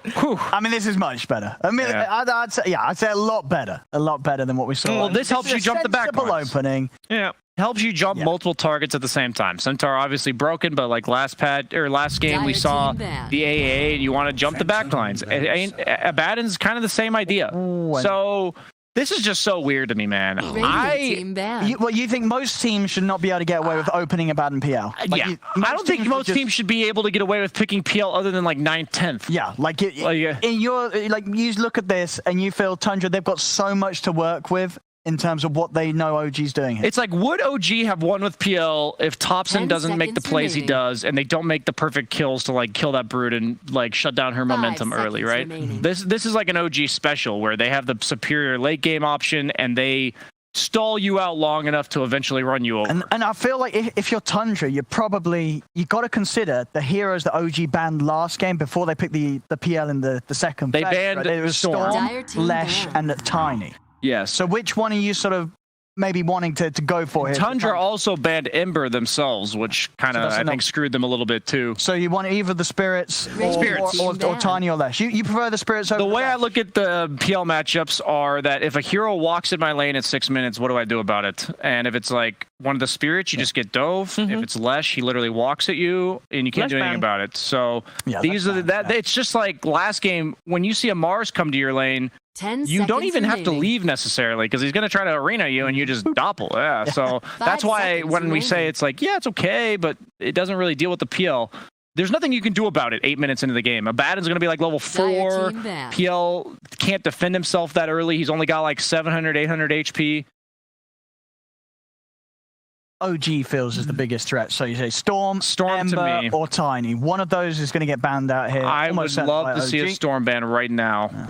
Either Storm ban or picked. I don't know. Team So, ban. okay, Tundra has the first Yeah, pick. there's Okay, the- you have to ban Storm. It's unplayable pretty much. I tried it because there's a really perfect PL game other than Storm, and the Storm player at EU, like, man, in NA, they're going to farm until they get that Orchid. That guy ran at me for the first 5 minutes, like from 5 to 10 minutes, I had a Storm in my face. I was like, dude, this is unplayable, man. Screw this. 10 That's why seconds it's good. remaining. And that's why it's banned. Yeah, get it out of there. And Abaddon doesn't do anything to Storm, right? 5 So it's seconds the remaining. reason why they also banned Anti-Mage is it's a decent carry-to-carry matchup against PL, and Abaddon is also very hard countered by Anti-Mage, so they have to get rid of that. It makes sense. All the other carry matchups are away. And in order for OG to go for a minute 0 tower, it needs to be Snapfire and another hero that has summon, right? But I don't think it's PL has Doppel. We got this. We got You're this. doppling it. Yeah, down. Doppel and tank it. I don't know. I don't think we're. That's 8 seconds of tanking, man. That PL, that'll I be mean, fine. OG, I'd still be happy to. I think Snap's very likely. You know, Snap's still. there's multiple players on the team that play Nature's Prophet. They can Multiple- easily do multiple people on that. the team that play Snap. You know, That's top- true, top too. people play Nature's for mid Prophet Snap. lanes very well against AA. That's true. Well, did Prophet just get nerfed out of existence? I feel like we never see it. We see it a lot in Southeast Asia. We Okay, got there's still- yeah. not South America. We South just got America, a report from Moxie We earlier haven't seen it today. at all. I know. We know. But this region is like, yeah, it's dead. 10 seconds Yeah, remaining. they nerfed a lot of his early game. He's actually stronger later. The trees do more damage, and since you get the 5 greater seconds trance, like remaining. they do way more damage because it's like 2.5 times the amount of damage. But the early game, the treants hit for like 18 instead of 23. It adds up a lot when it comes to CSing. Troll. pretty nice against PL, or you It's don't. not nice. For You don't like against Dude, PL. I mean, you get Maelstrom. You got the Axis spinning around. It you is a got- matchup that for 20 minutes feels great, Okay. and then once PL gets defusal one item, you can't kill him anymore, and then he just lances you, and you run out of mana because you have one int growth. I mean, that's true. The 10 mana pool is so remaining. abysmal. Yeah, a few hits and it's gone. It's a matchup that in 5 theory seconds seems remaining. nice. You have to win the game, meaning like you have to take over the entire map by 20 minutes. Otherwise, it's not a good I match. feel like if I guess Center and A would still maybe blow you up, but I feel like when you're playing against OG, you know, and you're picking Troll, one of the threats could always be the Thompson Pugner as well. You know, just one of those heroes that really I want to see Peel. Troll. So you said Pugna. I'm okay with something like that. The problem is Decrep's not amazing against the A blast, but like, That's who's playing this? Because OG, it could be any of them, but you think it'll be Saxa. Probably Saxa. I mean, 4 definitely the role that we're seeing it in the most. So. Why have we not seen Hoodwink before, and what makes her good now? The Bushwhack nerfs were really impactful. Her max level, it used to clear the range creep, so when you used your QW combo, you'd get pretty much all the creeps, but now you like farm creep waves, but you don't actually get the farm half the time, which on any support, it's like, okay, I got all this XP, but I got no gold from it. Just feels pretty underwhelming. All right, so we're getting that Enigma. Now, this was something that OG did respect, because last game, they banned this away from Tundra. They did. Dude, they're screwed. I'm sorry. This is the perfect Batrider game, dude. What are you supposed to pick? Abaddon's already picked. You're not gonna pick like Oracle mid. You know, Legion Commander mid. Yeah, they might just ban Legion mid. You might actually just ban that. They need to ban like Omni and Legion mid. Yeah, like if you just ban those heroes, they have no way to deal with Bat. They could also opt to ban mobile heroes that catch the Bat. Okay. Something like Ember, Queen of Pain. This is a set Bat. Yeah. Against Troll, until he has to go Ags. He actually has to go Ags now, because otherwise the only way to play Troll into Bat is with a Dispel built into your team. You know, you have one of those save supports. But the sticky Napalm, the way to deal with Troll is to kite him. We talked about with the PL, and they've also got the sticky Napalm at this point. And so they actually banned Kunkka, a hero I always forget about, but it's been significantly buffed recently. Yeah, great. Very good against both Bat and PL because of the X catching them both. They're very both movement-based heroes, and X quite good against those types of cores. Is there a chance that Hoodwink is for Thompson? Because that's a hero we otherwise are still looking for, right? I don't think the hero is good enough to be played mid. No, with the nerfs, I think it's got to be Saxa. Dude, they picked no stuns on Tundra. Just Thompson, go nuts, man. Whatever you want, man. He's been apparently spamming Willow in his pubs mid. You know what? Do it, man. Do it. Ricky. It's actually a really nice Ricky game. Last game, we did have Tundra ban out Invoker and Ricky. They last banned Ricky last game. Oh, they banned it last? I thought you meant this game. I was last game. It's a nice Ricky game. Well, the more reason to ban it. Yeah. It's nice against the support. I mean, what did Tundra get here for 9? He's been doing really well on the puck, but it's banned, of course. He's been playing quite a bit of Earth Spirit mid sometimes. How is PL having a good game again when they pick it second? Team ban. I'm annoyed. Death Prophet is the last ban coming out from OG, so let's see if Tundra still ban out the Ricky again against Thompson, just in case. To be clear to the viewers at home, 2 patches ago, PL was very bad against Enigma. Because eventually you'd have to Phantom Rush in to do any relevant amount of damage, and then the Enigma would just black hole you and all your illusions, and you die full to 0. But now, you just never go in. You just literally never go in. If you catch the Enigma with 1 Lance, his blink gets canceled for like the entire fight, and sometimes he'll just die. That Lance illusion does a lot of damage. So the matchup is just not good anymore for Enigma. So you have like this be-all, end-all team fight black hole, but who are you black holing? Like, well, you gotta try to black hole. Just another guy that jumps the back. That's all you need. I think that's what Tundra were probably after with their last pick. I think they would have really liked to get 9 the Void Spirit. So, just taking that away from them as well there with that finisher here from OG. So what lays well against Void Spirit? 10 That's still in the pool. You can't pick stuff like Monkey King because it just gets destroyed by Bat. You have to pick a mobile hero of your own. I know I say Quap, but Owen knows why I'm hesitant here. Something like that. I think a lot of your viewers know why you're hesitant here. Lane Dominator that can catch the Bat. As of now, Fire Flying Bat is unkillable. Like, he's just going to run around doing whatever he wants, and you have to punish that. You have to be able to catch him. You have to be able to with this last pick. If this last pick does not catch Bat, they might as well just GG to Seb right now. There are no spirits left in the pool. We got Earth Spirit also, of course, banned out. What does 9 play that's got good catch? I mean, so many have been banned out. All the sort of answers. It makes you realize it's even better when you see like the Storm ban second round and all that kind of stuff, because that's a situation where you don't have 3 bans. You know, you only have 2 bans left. Points away. They'll go for the Pango. 9 did get a lot of recognition for his Pango play. It's nice against PL too. Can jump back lines. It can potentially kill Bat with a blink. Yeah, I think it's nice on paper. It gives them the tools they need eventually. But I am so concerned for this troll lane. Maybe it does better since Batrider is such a mediocre laner nowadays. But you have pressure in the Batrider lane, like he's going to be pressuring the troll. Pango's not a strong laner. And then Enigma's like a very passive laner as well. I think OG, all they want to do is run at you and make space for Ana, and you kind of let them do that. So I think OG's just going to do exactly that.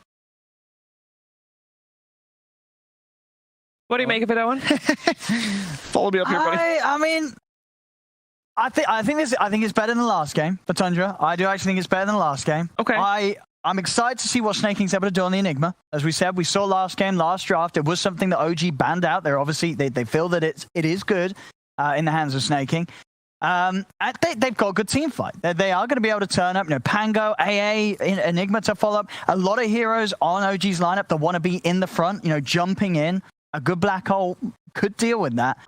I think it's better. You know, I'll go with Tundra on this one. I think, you know, sure, like it. on paper it might not look like they've answered the PL, but I've got to believe that they know what they're doing. They feel that they've got the team fight and the ability to blow up and the game. So that's a left bat though for Seb. I'm sure he also knows what he's doing, and if BSJ says that's a free bat game, I think that Tundra has got some something to worry about. We're gonna find out how this game 2 is gonna play itself out though. We're heading over to Cap and Kyle for game 2. Yeah,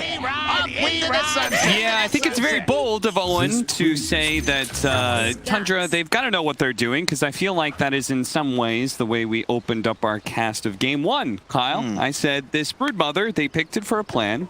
They obviously have scrimmed out with it. They figured out what heroes they needed to be banned, and it still wasn't a game-winning hero for them. It may have won the lane, might have like gotten that early tower, but it didn't win the game for them. No, it did not. And it's a more stable draft for sure. I think it's a lot easier to execute. Previous game was talking with Fog backstage. He's like, yeah, like who does anything? You know, you have 2 supports, Grimstroke AA, your offlaner's a Brood. I guess saw 9 getting some flame on socials, but I don't know what he's supposed to do. He's the only person that can actually kill enemies. In this game, you have a couple more tools. Thank God for the Centaur, one of the best heroes for sure in the patch. I believe first time we've seen Hoodwink in the upper division of the DPC EU. Yeah, I believe so as well. For EU, for sure. I think across the upper division, maybe there has been picked in South America. I'm certain. Yeah, okay. But we'll see how it plays out. I think BSJ was on it though. It's all about the Batrider. Can you deal with it as Tundra? And once again, Ana on the PL. Something that really only OG has felt this comfortable picking up. But curious though, Seb will be playing safe lane, so against the Enigma. And they'll be moving the Centaur 3-3 to bottom. Because keep in mind, this is a 4-position Enigma, so this isn't a core. Yeah. So how will they play it is the question. I think this actually makes the most sense. If they're going to bring their Troll AA top and have Enigma sort of play here as like a pseudo support until eventually rotating into the jungle. But I love what OG have done. They've warded up the high ground, so they'll have an eye on this top Radiant jungle. Do you think that as they're going to see this triangle move, do you think they are going to keep musical lanes going? Because obviously Tundra's responding. They're going, okay, we don't want the Centaur against Batrider. Troll can actually kind of deal with him in lane. Yeah. We're going to rotate. Do you think OG's going to keep it up? Are they going to keep the music going? Oh, man. So I got distracted. We can't see the chat right now, but Seb is approaching North American levels of salt. The pausing starting to get him a little anxious, which is kind of ironic because I feel like OG thrive on the abuse of psychological warfare. So I mean, if you're watching, it was something that gave them a lot of fuel going into TI. In hell, I feel like a lot of OG haters, a lot of OG doubters, every single time they said OG was a fluke, I feel like that just made OG better for TI9. I think if anything, if you are a fan of, for some reason, you really want a team to fail, you know, I won't judge you for it. If you feel that way, for OG specifically, you should just not say anything. Yeah, tell me about it. I mean, I'm just impressed, honestly. Like, fluking to 1 TI win is impressive, but the fact that they were able to do it twice in a row blows my mind. Yeah, back to back as well. It's almost a pattern. Yeah, it's like one time I flipped a coin, 7 times in a row, it came up heads. OG basically did that, but 15 times. Crazy. Anyway, you're correct in that they definitely want the troll top. He starts with the stick, so it's to be expected. And this is just a full-on jungle enigma. You don't see this very often. Yeah, jungling is kind of the hot new thing that people are toying around with. Obviously, the most notorious one that we saw last season was, of course, Virtus Pro and their Huskar 4 position. But I have seen a lot of people toying around with jungling, and feels like it's kind of making its way back. And hey, you know, if you're an Enigma, especially, you're one of the more acceptable heroes because he can just kind of like every once in a while duck down, kill a lane creep, use those Eidolons to farm the jungle, and that'll keep the Centaur close to his safe lane tower. So the lane is very short, therefore he's able to play it a lot better. Yep. It's a cool build too. He's just rushing Medallion, it appears. Double Sage's Mask with a Blightstone to start. I probably should watch the actual game, but I end up just staring at the jungler for the first 5 minutes, just nitpicking over his rotations. The top lane is really the one to watch. Hoodwink Bat versus AA Troll. Good job by Notel scooping up the courier. Yeah, and 33 kind of needs that because he's going to need more regen. No doubt. Bottom lane is pretty much a wash. I think the Centaur should do just fine, but Ana should free farm. Can't really pressure up Kiel with a bad nearby, just spamming shield on him. Man, any stun or slow is so annoying with Ancient Apparition. It used to be that a single stun or slow was never enough to make Cold Feet actually proc, and then they just kept on buffing it, and the range got bigger and bigger. And now it feels like any stun or any slow will actually make it so the Cold Feet does, in fact, finish up and root you to the ground. And we're seeing that now with just the Troll slow. It's working against a Bat Rider. Yeah. It's one of those lanes. We saw it in the VP Na'Vi series. That was actually how VP dominated the Broodmother of Ramses. Just literally spam spells with the AA Troll. Couldn't lane. Mid. Pretty even, I'd say. Thompson should be fine if he's able to just control runes. Certainly a matchup he knows well. He's just played the Pangolier. Yeah, I was going to talk about that. Kyle, you're always somebody who has philosophies about drafting and such. Do you feel like just straight up taking a core duo from the enemy team and playing it the next game, do you feel like that's a good idea or a bad idea? Is what I'm going to guess. It really depends on the status of the meta and whether or not it's like a pride thing or if you just think it's strong in general. Okay. So so in this case, is Pango Centaur, do you think that's strong enough to warrant, like, okay, we're just going to straight up take that from OG? The Pangolier, try it out for ourselves? Pangolier is the only real question mark, but the panel was, discussing it. Like, there really wasn't much left for 9 in his hero pool. Yeah. And for what they needed in the game, this does seem like the best fit, and it's got to be fresh, too. It's proximity, right? It's like, okay, OG just played this. They obviously have faith in it. I can play it. I know this is something I like, and I can win the mid matchup, exactly. Which is what he's currently doing against Thompson's Void Spirit. It's it may not be the best answer to Bat Rider that the panel was looking for, but it is an incredibly good answer to the Phantom Lancer. Yeah. Right? And it is nice in the sense that you can always fight in the mid game. OG's lineup is very single target focused at the moment, whereas Tundra, your team fight's actually just absurd. And top lane, they were doing quite well, man. I'm telling you, the AA, we're going to see more of it if it continue to dominate lane so hard. I did not expect Bat versus Troll should in theory be Bat favored. Now his laning phase was nerfed and obviously Trolls was buffed, but still, this is pretty dominant. Either. Yeah, the European servers were having some problems yesterday, so while I was waiting, I did watch a BSJ game, and he did indeed play Ancient Apparition. He didn't want us to tell anybody, but a big part of why BSJ is continuing to grind up the MMR is because he's just supporting, in his own words, his superior European players. A lot of Warlock, a lot of spam healing, but with the right cores, it can work. Oh, there's our first blood. Saxa looks like he got found. There you go. Somewhere in the trees over here, and the Troll Ancient Apparition duo once again finds a kill. So you're saying he just like cranks up the European anthem and yeah. Instead of commanding his teammates like he normally does, he bows to their will. Can't be a leader all the time. It gets exhausting. Anna's absolutely crushing it. I did not realize how many denies he had. 24. 24 denies. Yeah. Yeah, this is a 2-on-1, but he's keeping level with the Centaur's XP because of that deny. Yeah. Oh, rolling up. He just hit 6 again. Blade? Thompson, are you kidding me? Well, okay, he's just going to be able to jump away. 2 games in a row. What died this time? A creep in the mid lane. Really? He was close enough for the experience for that. Yeah. That's crazy. He's gonna go in, maybe clear these creeps, no? Well, they do scout out a ward because of that. It's a cool move from Snaking. The catapult wave, he might look to pressure mid here. They're going to try and force Thompson to use a couple more of his mobility spells. Didn't expect him to be stunned up as he comes out of the dissimulate. Looks like he just timed it slightly wrong there. They're going to try and chase No Tail here. They slow him again, and he just barely gets out of range here. No, 9 is in deep right now, and he doesn't actually have shield crash. He's using the procs here to be able to keep Thompson at bay. He's going to be fed a healing salve to be able to stay alive here a bit longer. Bit of a back and forth close call, but the Siege Wagon does stay alive. They're going to continue this pressure. Another dissimulate, another jump away. Thompson, he'll be fine. Everyone's mid now to try and deal with this catapult push. I think that was a Sal from Soxa, if I'm not mistaken. Talk about supporting your mid player. Thompson also knowing his limits. Really spooky.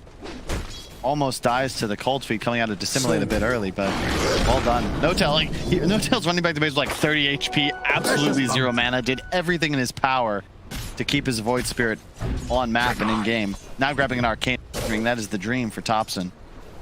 So while Anna has done a very good job with all these denies, Centaur is the lowest core in the game. Enigma is 2,600, right there between the Batrider. Anna has a Midas. All right. What do you think that says about this game? I think it's more about what Anna thinks about how he'll win. It's a very dead hoodwink, yeah. Because in the previous game, it was all about the timing with the hood and the diffusal hang on 9 and some trouble. He'll just probably ult and get away. Yeah, he'll be okay. And he managed to grab a regen rune there. 9. He guessed correctly, went to the right side and uses his Rolling Thunder perfectly timed to be ensuring the power rune. Okay, so previous game it was the diffusal timing, the hood, it was Sanjay Yasha into the shard, and then it was like, okay, Anna's just killing everything. But this is a troll, so the Battle Fury at some point kind of comes online and really starts to deal with your illusions. And I think this just kind of guarantees that hyper late game PL where all of a sudden the illusions just straight up don't die. Okay. Because if you consider it's a troll and a Pangolier and a Centaur, plus then the black hole potential as well. Like you're really never fighting Tundra in the mid game. It's not possible. So this puts your game, your win condition way back after like 30 minutes plus. So if that's the state of the game, then you might as well just buy a Midas. It's also just Anna, like he just does these things. You think experience is a factor? I was looking through his talents. He does have the 15 talent, the 16% evasion. I guess the other big one would be obviously level 25, where you get the doppelganger cooldown. I can see both of those being more effective against troll than normal, but I think, and you also, because his other two cores are Bat and Void Spirit, they are very much hunter killers. This is really not a game OG are ever going to be trying to fight in a 5-on-5 walk-at-you battle. Tundra have just such an incredible teamfight lineup that going to be playing split map no matter what. I expect Seb, he's got to queued up the bots build, probably into a Blink Octarine. Like they're 100% just going to split the map. Okay, so reminiscent of Liquid TI7, you know, just playing corners, making it annoying for Tundra to get in. So in order to exploit this, we want to see Tundra start taking some towers and actually taking some map control away from OG to punish them for what is a very farm-heavy build so far. Yeah, for sure. It's tough though. I mean, No-Tail's doing a great job just kind of hovering between his two lanes. And Toxic here is trying to keep these towers alive. The Ice Blast, they need a little bit more damage. Is he actually going to take out? I think he might. It's going to be a little bit close. Snake King, they're going to give him the Stampede to be able to run away. The shot from long distance snipes out Snake King. He's slowed down to a point where he will die to Seb. Nice moves.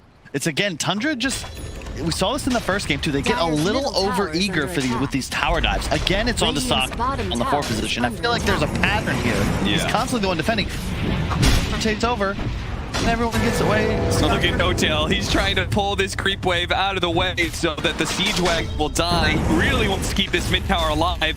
Fortunately, there's Sexta to be able to cover his back, but the tower still falls. Don't actually claim the last hit on it, though. Nice blast. It lands on him, but he's got his shield to protect him from the damage after the fact, so he's good. I mean, this OG, it's the Ana show. It's going to be the name of this game. Already 1,400 gold ahead of the pack. Treads, Midas, Diffusal will be the item choice. And I was talking again backstage. Apparently, it is all the rage in China now to just buy Diffusal first item. PLs, Ursas, even Trolls at times. 9. Gonna be pulled back in here. Didn't actually get the grab there from the squirrel, but Thompson, he's gonna find himself, even as he kills the enemy mid laner, is traded out thanks to the fact that the troll is right there. The bushwhack not connecting there earlier. That was the ability name. Be careful up top here. Don't want to get too many napalms on you. No Tail is on the way. Well, Tundra is kind of doing exactly what you wanted, Kyle. They are taking towers early, mid, now top. Have center ulti. Gotta be careful here. Firefly's gonna run out, and OG, they're not gonna go for this anymore. Look at that, a arcane rune gonna be saved by Fada for 9. In fact, he smokes up 9. Where are they going though? Do they have wards? They have wards to place. I guess so. I'm not opposed. Where do you go? Are they really gonna try to set up on Ana? That's really their only play. They have Stampede. They got a lot of spells they can blow. Yeah, Enigma's gonna TP in. I love this. You're gonna need to blow a lot of CDs. You can just walk out and catch him with the black hole right away. He actually cuts a tree. May have actually spotted something here. Anna. Black hole going to be faked down for a second. Snake King catches him now after the fact. And now it is still going to be stopped here. And Anna does manage to get into the tree. Doppelganger up in 1 second, but he's going to be rolled over quite literally by 9. A shot there is going to be going out to finish up Fada, but they're going to be chased down here. Fortunately for Seb, he doesn't get slowed down there by the swashbuckle. And now 9, he's extended a little bit too deep. This is looking like Tundra all over again as Thompson finished him off. 33. The Centaur going to be saved for last here as the sticky napalm is being added up onto him. They know there's no black hole, so eventually they can go for this kill with no rebuttal from Tundra. Really well played. Hey, OG just on the outskirts. I think they get snaking too. Looks like it. The Ice Blast is going to come in, and Saxa is going to die here, but they might be able to get 2. Nah, Fada. They've already used lasso and stuff. Seb doesn't want to push it much further. It was still a big victory for OG, that bottom lane fight. Yeah, they lose Ana, but he's still so far ahead of the game, and so many spells are forced to be used on the PL. Like, they set it up, but to your point, if Snaky maybe can force that engagement under the tier 1 instead of allowing so much space to be all, like, look how much distance Ana gets. Look how far away his team is. See a couple of teleports coming in. Sox is there for the immediate interrupts, but that's only because he's so far forwards. And yeah. I guess in one hand, though, Tundra, did they really have to pursue? They blew Black Hole, Stampede, Pangolier roll-up, and now you're pushing forwards. You've lost Fata only. That was their hard support for a carry, and now they think that they're a lot stronger than they are. And OG, with the spell spam, just comes through, cleans up. Seems like one of those situations where you're kind of baited by your own power rune. You're like, I've got Arcane Rune, we can keep fighting, I'm really strong, and then all of a sudden, he goes too far. Thompson catches him, and his nukes are, at this point, more than enough to threaten the Pango. Yeah. Especially, that'll continue to be the case. Viking at level 15 and Ags at a good timing, which is what he's currently building for. 33. Spotting Seb here. Just being chased out of the jungle. That's all this really is. I love No-Tail's positioning. He's just playing around. Like, Seb is so fast, it's near impossible to kill him unless they're able to, you know, stampede forward, maybe land a stun into a cold feet. But a shield removes all of that disable, and Seb 100% is going to be able to escape with Firefly up moving at, just no Firefly, 420 move speed. He's blazing. Dire's top tower is under attack. Blazing indeed. Maybe we'll see them smoke up here in a bit. Be a good Yule's build for Soxa as he's just been kind of hanging out. We haven't seen, like, he got that bushwhack to be able to stop the black hole, which kind of helped, and then he's hit 2 sharpshooters so far. But Other than that, it feels like he has just been kind of an annoying presence in the side lanes. That has sort of been his job. Control has Battle Fury at the same time as on the PL getting his defusal. But this time, there's a Midas as well. And Seb, oh, nice away. Just enough jukes to be able to get his Blink Dagger off there, and he even thinks about getting a little bit more information. A lot of Tundra are occupying this top space. As we saw, 20 seconds faster than the patch average, and that, of course, is with a Midas beforehand. So 2K ahead of the Troll. I like this move, though, Tundra. You've got to apply some pressure here. You know, you want fights. That's the whole draft, is with you're engineered to take fights now. And OG have no interest in really giving them to you, so just go for it. They're going to go for 5 here. The Bushwhack, it's going to catch him. Immediately tops and pounces. If they know that they're in Roche, they might look to contest this now. Yeah, they're going to get up into the triangle here, see if they can potentially catch another support somewhere out here. They definitely know they're inside Roche on a Discord 33. Clearly protecting it. They're looking for Snaking right now. Snaking does manage to get a little bit of distance thanks to the Stampede. 9 is being pursued out here as well. He does have a swashbuckle. They're going to bounce back Snaking, put him in an awkward position, tries to go for the TP wave, but of course the lasso is there to stop him. See, you get Roche, but you lose too. But more than that, it's the map control. By the time you're able to actually start using this Aegis, you're going to only have 3 minutes or so, maybe even 2, just because of the way these lanes are going to get pressured. The benefit, though, look at the towers. Tundra, you still have your mid-tier 1 up, so not too much OG is going to be able to do. No lasso on Seb, so this isn't going anywhere. He's just being annoying. Yeah, I mean, boxing them in. He's constantly trying to force them out of areas of the map. It's really interesting. You could do a cool study on this game, though, because you'll watch as OG play this map. Ana is always mirroring their movements. He was looking to connect on that last fight, but when he realized nothing was doing, he just stole the jungle and then went up top. So the rest of his team just goes to play bottom, and they chase after him. He's already going to have the lane shoved. Probably look to be a little safe now. They actually have a ward that's going to see this movement. Snaking is going to run straight through it. Yeah. Blink Dagger for Seb. Radiant's bottom tower is under attack. He's going to go Aeon Disc after that, so Soxa really not trying to build any sort of damage. Is again, looks like he's just entirely about kind of being annoying. Doesn't even go the Bushwhack cooldown. No survivability here. It's a nice combo. 33 catches a big kill on Thompson. Other side of the map, Snaking's going to turn around. He does have Black Hole. Is he thinking about it? He's going to go for it here. Skeeter will certainly have the damage to wipe him out, and with that extra movement speed, he may catch up to more. No Tail immediately gets ensnared on a ranged hit.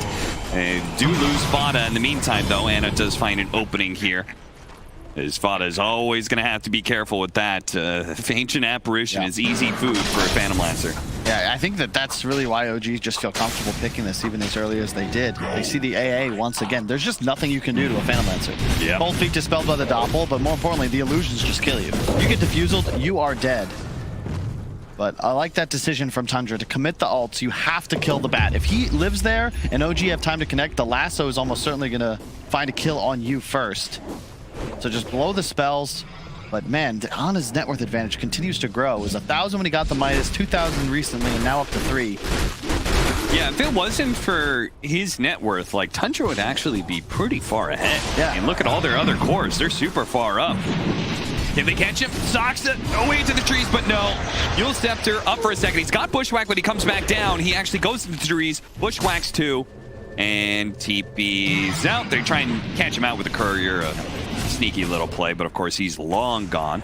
Hobson so close to Axe. Tower is under attack. He is trying to buy the tome too. He wants the resonant pulse damage, I'd imagine. Yep. Love the 2 charges along with the AoE silence. Dyer's So top Snaking's gonna have to be tower is under cautious. attack. Needs the BKB before he's really able to free Radiant's cast his bottom ultimate. tower. Same goes against Pango, right? Really easy kill. No, look at that. He saw that Bushwhack coming, and he cut down the tree before he could be stopped. Who was that? Was that 33 or Skeeter? Either one. I think both of them, had an option there to be able to cut down the tree, but they always get a pick off. But OG is always catching somebody on the side. Soxa with a sharpshooter shot takes 9 out from half health. And 9, he's got to find a way to be able to either never get caught by this Void Spirit +1 or tank up some more, because it's a really easy kill. Sox just waiting out here. Bushwhack him back. Pull him in. 33 3 is very tanky, and he'll survive for a while here. Tries to go for a TP out, but of course there's still the Yules from Soxa, and that'll also remove the hood bit. So 33 is very dead here. You see? It is it just feels so hard for Tundra. Like, even though it feels like they're winning, they have the ability to take fights, and yet every time they get something going, it's like they have to immediately retreat back to the sanctuary of their towers, because the lane bottom's always pushing. Ana's just running in. Almost immediately, a two-man stun into the Ice Blast as well. They have the burst damage. That might just be enough. He should take out here. Sure enough, yeah, he goes down. Thompson, he falls. Skeeter battling it out with Ana right now, but holy crap, that was a lot of damage. Sharpshooter, and immediately his ultimate wears out from there. And Bushwhack will catch 9 as well. Again, it looks like for a second there, Tundra may have found an opening, but OG are always out team fighting them. It doesn't matter game 1 or game 2. It doesn't matter what heroes. OG always seems to have the trump card when it comes to these fights. Oh, for sure. Well, that time they were keeping track of the cooldowns. There was no troll ultimate. He died 3 seconds to spare. Enigma, no ultimate. You can't fight anymore. And, you know, what does Tundra do now? The PL is just straight up out of control. They do not have real answers to him. And OG are just not giving them any opportunity to be the ones initiating. They're just the train, man. Ice Blast, just kind of poking. Nobody's really that close. Just snaking on the side here, ready to go with the black hole. Finally, some other Tundra members are going to be approaching soon, but as they start getting close, OG in turn backs up. So. I mean, also, credit to Notel. He has played a really smooth game. You know, pretty unnoticed, because he's a fun position to Baden. But no deaths, now carrying the gem. But the way he's positioned on the map, he's constantly safeguarding his cores, and typically being the one playing with the hero taking the hard farm, ensuring that someone on his team can pressure the map where it is unsafe. It's just bought so much area for Ana to exploit. Now they're looking to push forwards. Fada's got to be so careful. If he gets jumped by anything, he's just dead. Yeah, they need that Ice Blast damage, right? Kind of put them over the top, counter the Abaddon to some extent as well. So the smoke is not going to connect here, but Ana is going to have the space to start hitting this tier 2. They're going to know something's up. Ice Blast. Kind of scouting where Seb's heading off to, but Tundra not having the heroes in time. Just so annoying. The Bat Rider playing one corner, Ana playing the other. And the gold advantage isn't totally out of control, but if you look at the XP, Ana's closing in on level 20. Skeeter is at 16.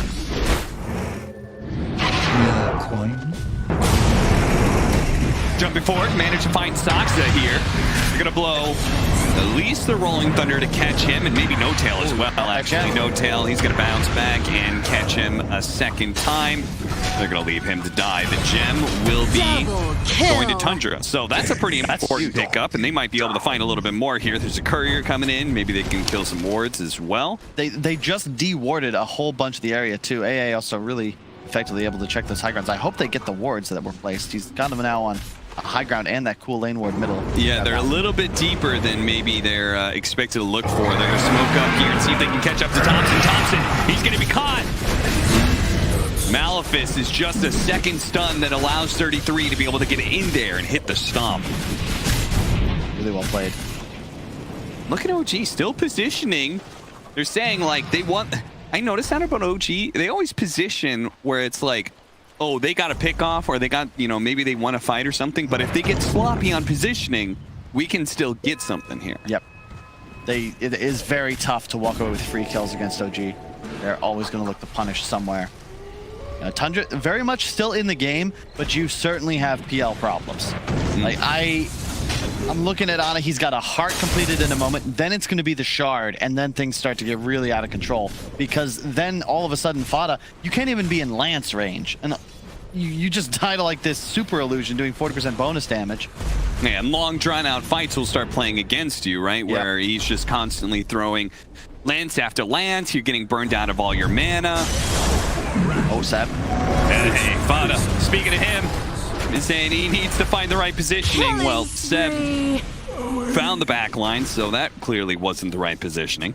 They have the heart now up on the PL, so it is go time. And They're exploiting the Tundra draft in a way because they don't really have the most offensive firepower. If you look at the way they've itemized, right? Maelstrom, Ags on Pang, okay, that's not bad. But Centaur, Crimson Guard, Hood, so far, Troll, no BKB, just the Battle Fury. You can't kill the illusions. And at this point, because the Enigma doesn't have BKB either, you don't have that option to just straight up black hole him in the army on top of Midnight Pulse. Even if you were to do so, Lasso with the Aether Lens should have plenty of cast range to be able to interrupt it through. But that's like honestly theory crafting a bit too much. You have PL problems. That's the issue. And Seb also is actually just huge when you consider his laning phase wasn't great. He's equal with Skeeter. Yeah, Seb just continues to look at find these openings to farm whenever he's split pushing. It's just so hard for Tundra. We have the benefit of not having fog. The map is so dark for them, and their side lanes are always hitting tier 2s. So you have to hold hands. You've got to play conservatively. It's just so frustrating. 33. Oh my God! Black hole! How did he know? He spots them out, and they just crush OG in a definitive team fight that just might turn this whole game around for them. What the hell was that? They got the little tiny sliver of vision, and 3-3 just makes the play. Oh my God. Did he? Yeah, they saw him. Right? Yeah, they see them, they ping, and Snaky just like, all right. Or 3-3. Bottom tower is and then Snaking, and the AA blast. Like, that is absurd. Just how they drew it up, I guess. Watch that one again. That was pretty as a penny right there. Damn. All three of the big AoE spells off of 33's first hoof stomp. As you can see, they're going to be able to get Roshan. So that is a big win for Tundra. They're going to be able to get... so they got the shard on the Centaur's backpack. So I'll be interested to see who that goes to. That's a huge fight because that's BKB. You now have this window, not just cheese, but double BKB. One on the Troll, one soon to be completed on the Enigma, and then you can look for your next fight once spells are back up. That is just huge. The timing suddenly evened up. Tundra took a gold lead. Regeneration. They actually gave it. I thought it would go to the Pango, but they gave it to Snaking. So now he's got that extra bit of pull radius. Okay. So they're just, I mean, that does in some ways make sense when you look at what is their win condition for this game, Kyle. We saw it from that last team fight. Sorry, they need a really big black hole. Radiant's bottom tower is under attack. I can't believe that worked.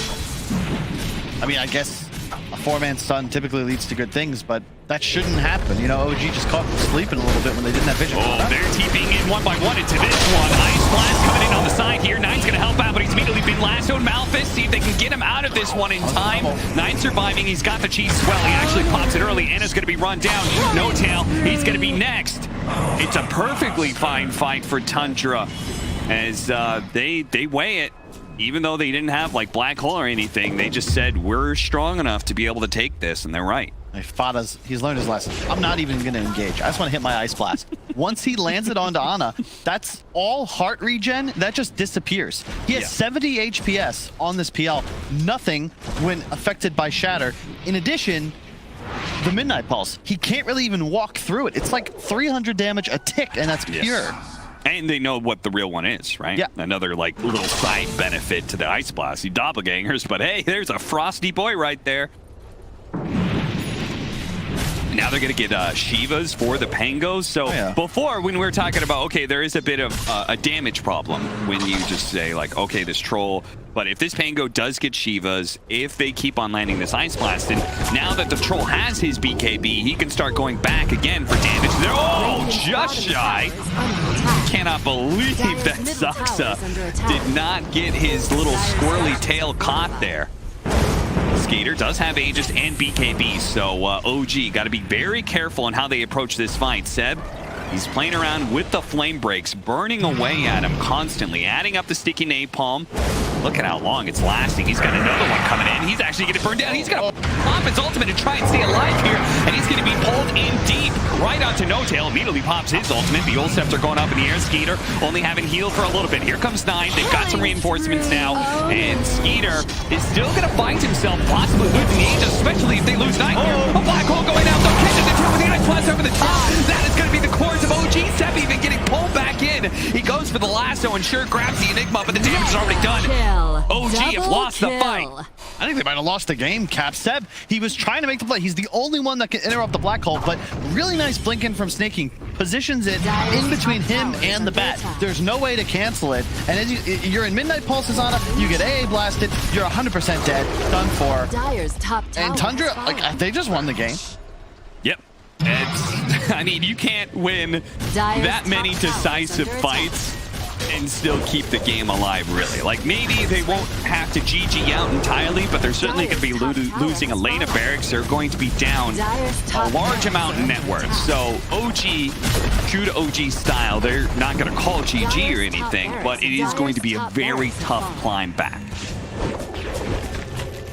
I can't believe it. As now, Tundra has the advantage of space and time. Quite literally as well, where I was trying to say that they can just kind of like play back to their side of the map, farm up, and then just wait for Black Hole to be back up again. Yeah, OG no longer able to play the sides as they were. You see the net worth, I mean, it was skyrocketing for Ana until those fights. And now that you're in this position where Tundra can actually press base and force OG to fight them head on, it's just getting harder and harder. The shard available now. We saw like the shard on bat's actually pretty sick. It's doing some work, adding the napalm charges and also then the oh yeah, that was insane. Right? Like he just 100-0'd the troll from a distance. So OG very notorious for being great team fighters. That's why they were able to make so many comebacks at TI8, for example. Looking at the way these fights are going, what do you think OG is identifying and like what needs to change? I mean, in this case, No-Tail's just out of position, right? Like, he can't be exposed. Oh, stop. Going out 33. Anna does manage to escape this one. He hops onto the high ground. Not sure where he's going to go for. He's got to get away from 9, but they spotted him. They managed to hit him with the sun. The ice blast, and Skater rips him apart. No-Tail, he's going to be up next.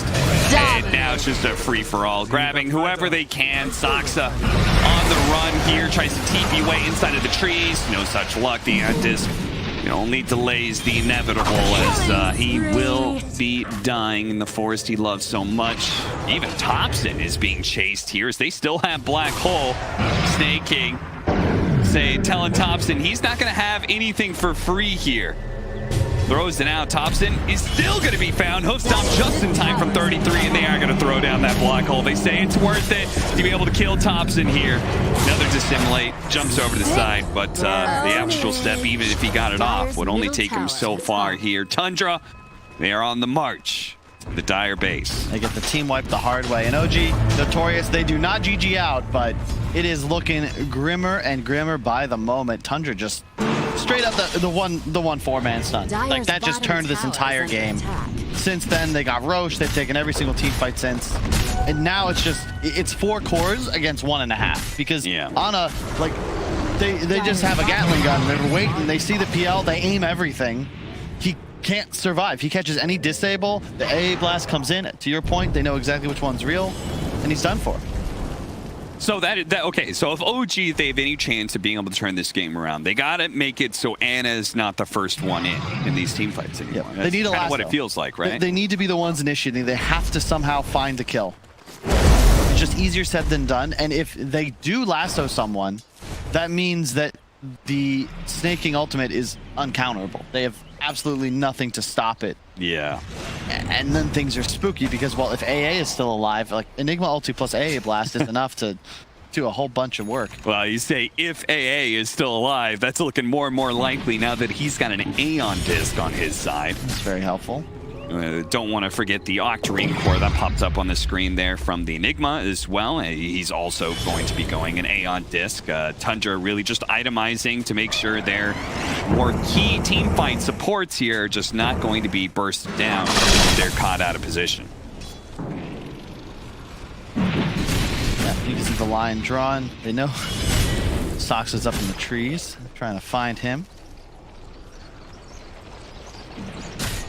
See if Sox's squirrel powers. What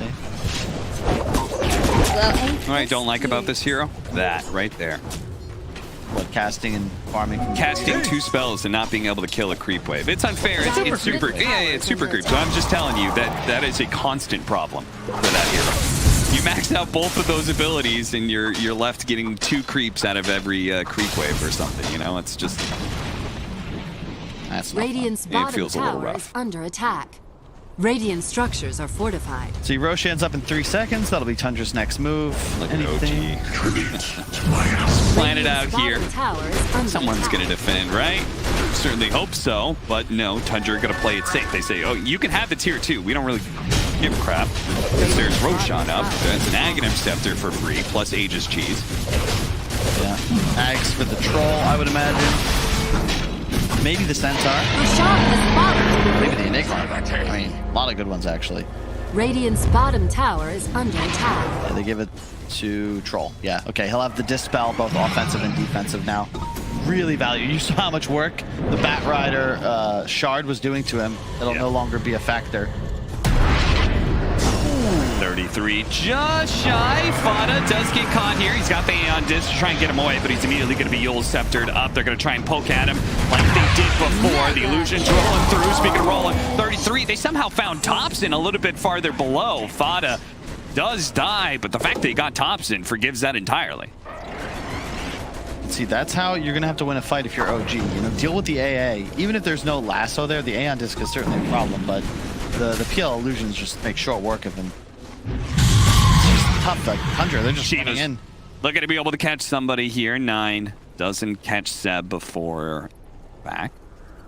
Dire's middle tower is under attack. Watch how Thompson got caught here. It's the smoked TP back that Snake King had earlier leads the charge to help them find Thompson, as he was 0.1 second away from completing that TP. That's gotta sting. Dire's middle tower That is just in gone. time. Now it's time to push. You still have Aegis on Skeeter. And once he doesn't have that Aegis anymore, he can pick up a Satanic and he'll still have kind of that extra life. Skeeter, if they can kill him with 0 commitment here, it would be super nice, but unfortunately, for them anyway, he survives, and they're going to back up, farm a little bit more. Get some tier 4 items that are still left. Right, he's just taken over the net worth. Somebody get this man a source of regen. Lifesteal. I was thinking about a Vlad's on 9, but he's so farmed. I don't know if you really want to go back for that. 3-3 is fully stacked. Doesn't even have a slot for boots. Yeah, seriously. You're looking to chase. Look at Seb. You see the line drawn. He wants to backstab, find a pickoff. Yeah, they certainly, like, they sense they have an advantage when they're able to kind of like poke and poke and poke with the Bat Rider, start getting some people low, then they can start closing in a bit. Look at this nice defensive ward from Fada, though. Invisibility. He spots the Bat Rider. He still gets caught, though, in the process. He, again, has the Aeon Disc. He's going to get off the Ice Blast. The Stampede's going to go out, trying to get him out of here. Seb, he's going to stick around for the kill. He's going to go for it. He goes for the kill. Does manage to kill Fada here. The question is, can he TP out? 1 second left to be able to activate it, but now everybody's here. He's stuck, and the gem is given over to Tundra again.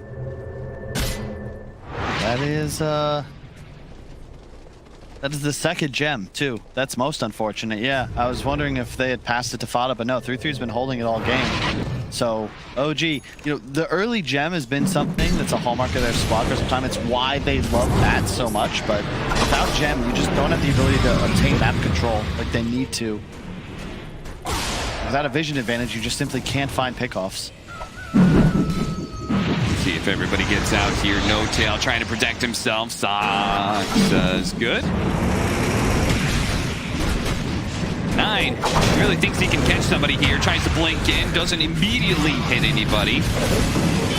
So it's looking a little deep, a little rough right now. They're going to try and just deal with the Phantom Lancer illusions and back themselves up. A little bit surprised Tundra isn't pushing it right now with the Bat Rider dead. And them still having the Aegis, but...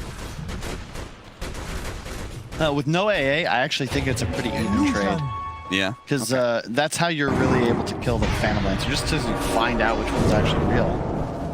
Thompson. The flicker, that wasn't where he wanted to go. Still finds a way out. 33 already uses the stomp. All right, we've got a little space here. Kyle, give it to me straight. What do you think of the squirrel? What do you think of Hoodwink? He hasn't done much, right? It looked okay for the first 20 minutes or so, but I'm looking at the items as well. I'm just thinking, man, like a 4 position that goes Yule's Aeon Disc. Yeah.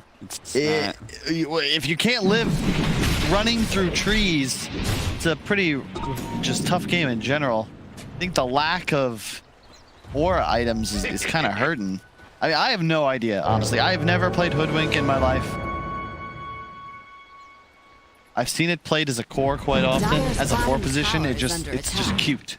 I've also never seen it win as a 4 position competitive play. I think my brother's team picked it a couple times. That didn't work out so well. Sneaky, sneaky. Thompson back and forth with the actual steps, and now he's been caught. He used both of his mobility spells. Aeon Disc, he gets run over. The flicker, he's really hoping it would blink him the right direction, but he's kind of stuck here. It activates it again, but there is not enough small little blinks in the world to get him away from this troll. No buyback.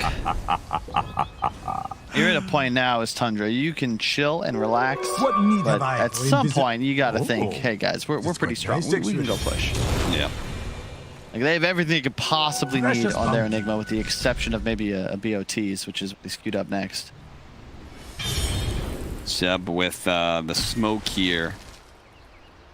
Maybe trying to cut a creep wave. That's about it.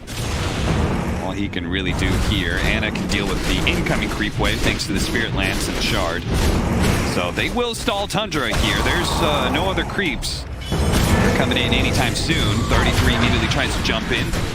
He managed to get the break on the troll here, but Soxa is probably still filmed. Rolling Thunder doesn't actually quite land. Aeon Disc is going to go off the Aphonic Shield, trying to get him into the trees best they can. They spot him though. The Stomp is going to land. The event and the Hoodwink are both dead. Both supports down on the side of OG. They're both going to buy back, but Thompson still needs another 20 seconds. They start their initiation on to Snake King. They got to get him out of here. Save the black hole as best as possible. 10 more seconds till Thompson's back up. OG may want to chill out for a second here. No Firefly up for a bit from Seb. But then again, he's got the flame break. Uh-oh, he's been spotted. They've got him more on the high ground. He's been Malfist up. Ice Blast on its way, but fortunately he was able to get away from that troll. The Bushwhack managed to control him up. Soxa, though, he just bought back, and it looks like the Hoodwink is going to be dying in secondary time here. No Tail trying to help him out as best as possible. Meanwhile, the black hole's being used on the side to be able to control the Phantom Lancer. Got him down to half health. Thompson's right in the middle of things. Nine immediately pops his cheese to make sure he's not going to be bursted down. But Anna, bit by bit, being worked down by 33. Now Skeeter's going to be joining into the mix. They do have another stomp that should be the finish of it. He doppelgangers up to the high ground. They get the Aphonic Shield onto him, but 33 will not let him get away. 9 right on top of him as well, and the AoE damage is enough. And it goes down. Immediate buyback. OG are all in on being able to win this team fight. They finally managed to finish up the Enigma, but he didn't have Black Hole anyway. Malfist, that'll be enough to catch Seb anyway, and they have to just full out retreat. Another buyback. OG are completely out of buybacks at this point. And Anna, his last hope for him. He's got a doppelganger. He can try and get away to the trees here with no Black Hole and no Ice Blast. Can he actually win the fight? Shard bouncing over 9. He's going to be caught by the lasso, pulled back into his doom. That's one down. Tundra holding out with Skeeter and 33. Anna and Seb on hot pursuit, just keeping their distance, but keeping the damage going. Skeeter using that dispel and immediately managed to get a bash onto Thompson. The buyback is going to come in from 9 here as he approaches the outpost. He's got a way to be able to join the fight. They're looking now to be able to catch OG, but they're on the retreat. Slowed down just a little bit by the Lucky Shot. He's going to jump to the high ground, but 9 will pursue. Rolling Thunder's in, catches them. 33's right there as well, with the Stomp immediately following. Another Rolling Thunder, another one potentially to follow it. Even after that, Skeeter, they're trying to find the real one. Anna trying to be as deceptive as possible, leading Illusion away. That is actually the wrong one. They turn around, realize the real one's somewhere around here, but he's got a fresh doppelganger up. But the Illusions, they just get wiped out almost immediately. As now Anna is going to be dying here unless the doppelganger way to the side. Can Thompson bail him out? 33 gets the stop, a little bit more damage, and that's it. Dead for 2 minutes. The carry of OG gone. Thompson, immediately the GG is called as Thompson. He'll die as well. Skeeter having a great time as they do manage to bring bring down OG after what has definitely been a little bit of pre-game tension between these two squads, between the tipping and the all-chatting. I think Tundra, they're real happy to get a victory here. Oh, yeah, for sure. Yeah, that was a hell of a fight, Cav. I was like, I'm just hanging out as a fan.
Until Thompson's back up.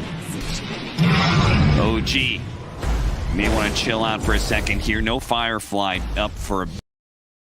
Rolling Thunder's in, catches them, 33's right there as well, with the stop immediately following. Another Rolling Thunder, another one potentially to follow it. And even after that, Skeeter, they're trying to find the real one. Anna trying to be as deceptive as possible, leading Illusion away. That is actually the wrong one. They turn around, realize the real one's somewhere around here, but he's got a fresh doppelganger up. But the Illusions, they just get wiped out almost immediately. As now Anna is going to be dying here unless the doppelganger way to the side. Can Thompson bail him out? 33 gets the stop, a little bit more damage, and that's it. Dead for 2 minutes. The carry of OG gone. Thompson, immediately the GG is called as Thompson. He'll die as well. Skater having a great time as they do manage to bring down OG after what has definitely been a little... is going to be dying here.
in the draft already here with Odie Pixel and BSJ, and we got OG going for the Centaur Willow. Want to point out again that we did say earlier that Thompson has been spamming Willow in the mid lane in his pubs recently, so that is a 10 possibility. seconds remaining. Also curious, Brian, to hear your thoughts on, again, for the third 5 time in a row, seconds remaining. AA first pick.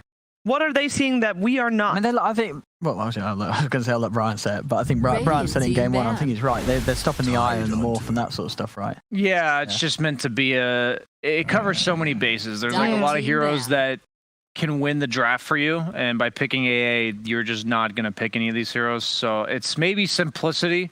Maybe they found themselves losing to like 4 or 5 different heroes that are all countered by AA and strategy. So for themselves, it helps their comfort level during the draft. And remaining. it doesn't seem like they're all inning the AA that hard. Like I talk about like Nyxes and stuff pair really well with it. It's more so if you were to draft these heroes that are countered by AA, we'll all in the AA's concept. Otherwise, we kind of just have this deny pick 5. And you know, OG does the same thing they did in game 1. Shadow Demon was their pickup rather than the Willow, but this time around it's been first round banned. Yep. And the whole idea of these 2 heroes is that Centaur can counter initiate and potentially even save with the Ag Scepter later on.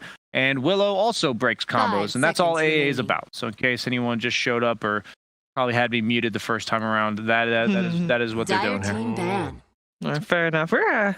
We're going quite fast here. We got the Nigma ban coming out also for OG. We saw why. That's a respect ban right there. Yep. Another respect ban. Phantom Lancer, second phase ban. Of course, OG doesn't want to pick it first phase again because it didn't really work out in the game before. So ban that out too. Juggernaut removed. And I'm going to say that I think there's going to be probably a lot more cores banned out in the next couple of bans. Would imagine so. Yeah, these drafts are very open. It's like, yeah, we see 4 heroes, but there's no clear-cut game plan by either team just yet. There's no win condition. Good team fight. That's all there is so far. So what are we going to pair with these? I think there's a lot of mind games that can go on in this second round. You don't have any core you're trying to protect with these bans. You're just banning out what they have used in previous games, or just generally what may be like a really powerful 7th pick for OG, like a Jug. You know, it's just a very nice, safe pick. Because OG has to make sure they don't lose the draft here, and then Tundra has to claim enough of a lead in the draft that OG can't claim it back in that 10th pick. The dynamic we always see. Getting rid of the Void with AA, love it. It's a very hard combo to play against. All the bubbles. Very much bubbles, circles. Are there any circles still left? I mean, I don't really want to see Tundra go for the Mars again. Didn't really work out, and I don't think. I feel like Mars just kind of does the same as Tide. You know? 9. 5 seconds remaining for Tundra. I know Skeeter. Yes. And, goes well with AA. Goes good against Centaur Willow. He's probably his most played last patch, or last season at least. Last season for sure. He hasn't been able to play it this season yet, but I do believe it's been banned out against Tundra quite a few times. Last game was the first time I've ever seen Centaur Shard. Like, I thought it was always pretty good, but I've never seen it be as good as it was last game, where 33 was able to get 5 or 6, I don't know what the max is, I think it's 5 or 6 full stacks of the strength percent that you get every time you use Double Edge, and it refreshes itself. I think he was at 6,000 or 7,000 health, so that was pretty nutty. I wonder how that interaction works with Ancient Apparition. Like, is it a heal? You know, like to give yourself extra strength? I don't think it would. So I think it would. It would not give you extra health, right? No, but I think it's not a heal, so it would. You would gain your remain percentage. Yeah, you gain strength. Because I don't think it would be counted as a heal. Yeah, it's interesting. I mean, stuff like that, I have no idea. Yeah, the magic of Dota, all these little interactions. What have we got for OG? Do you think they'll settle on another Abad in this game against the Tide? You know, pretty much the best support to save yourself and a +1 against the Ravage. I would almost like a. I guess you don't want to do the save supports. Oracle's still okay against AA just because of the false promise interaction. But I'm also fine if they were to go like ET and just punch this guy. Okay. Goes well with their lineup. They already have pretty decent catch, a lot of long range magic damage already. ET is very nice with Centaur Willow. The thing is that most of the time when they play ET, it's normally Seb. What? Why do they keep picking Ana's hero here?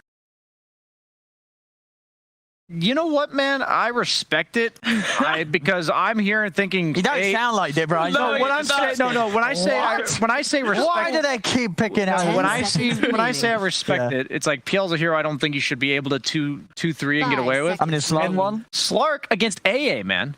It's actually really hard to play Slark because if you get blasted at any point, yes, you're kind of a mobile hero, but you do rely on kiting the fights and regenning, and it's somewhat easy to AA blast you if you ever go in with Pounce. So it's like, it's one of those things where if Slark was being picked into 8 heroes and you saw everyone and you're like, it's just AA, it's a fine thing. But if they have like a setup stun now, that's pretty instant, you can get bursted. And that's what Slark has an issue with. So I'm like, okay, nice against Tide, but can't they somehow punish this? Like, I mean, I gotta agree. Playing it into AA is the most miserable thing ever. You're right. There's no excuse for the AA to ever miss the blast. You're always going to get the blast on him, and then at that point, especially if there's any AoE damage, Shadow Dance, it doesn't matter. It's not going to save you. You are going to die.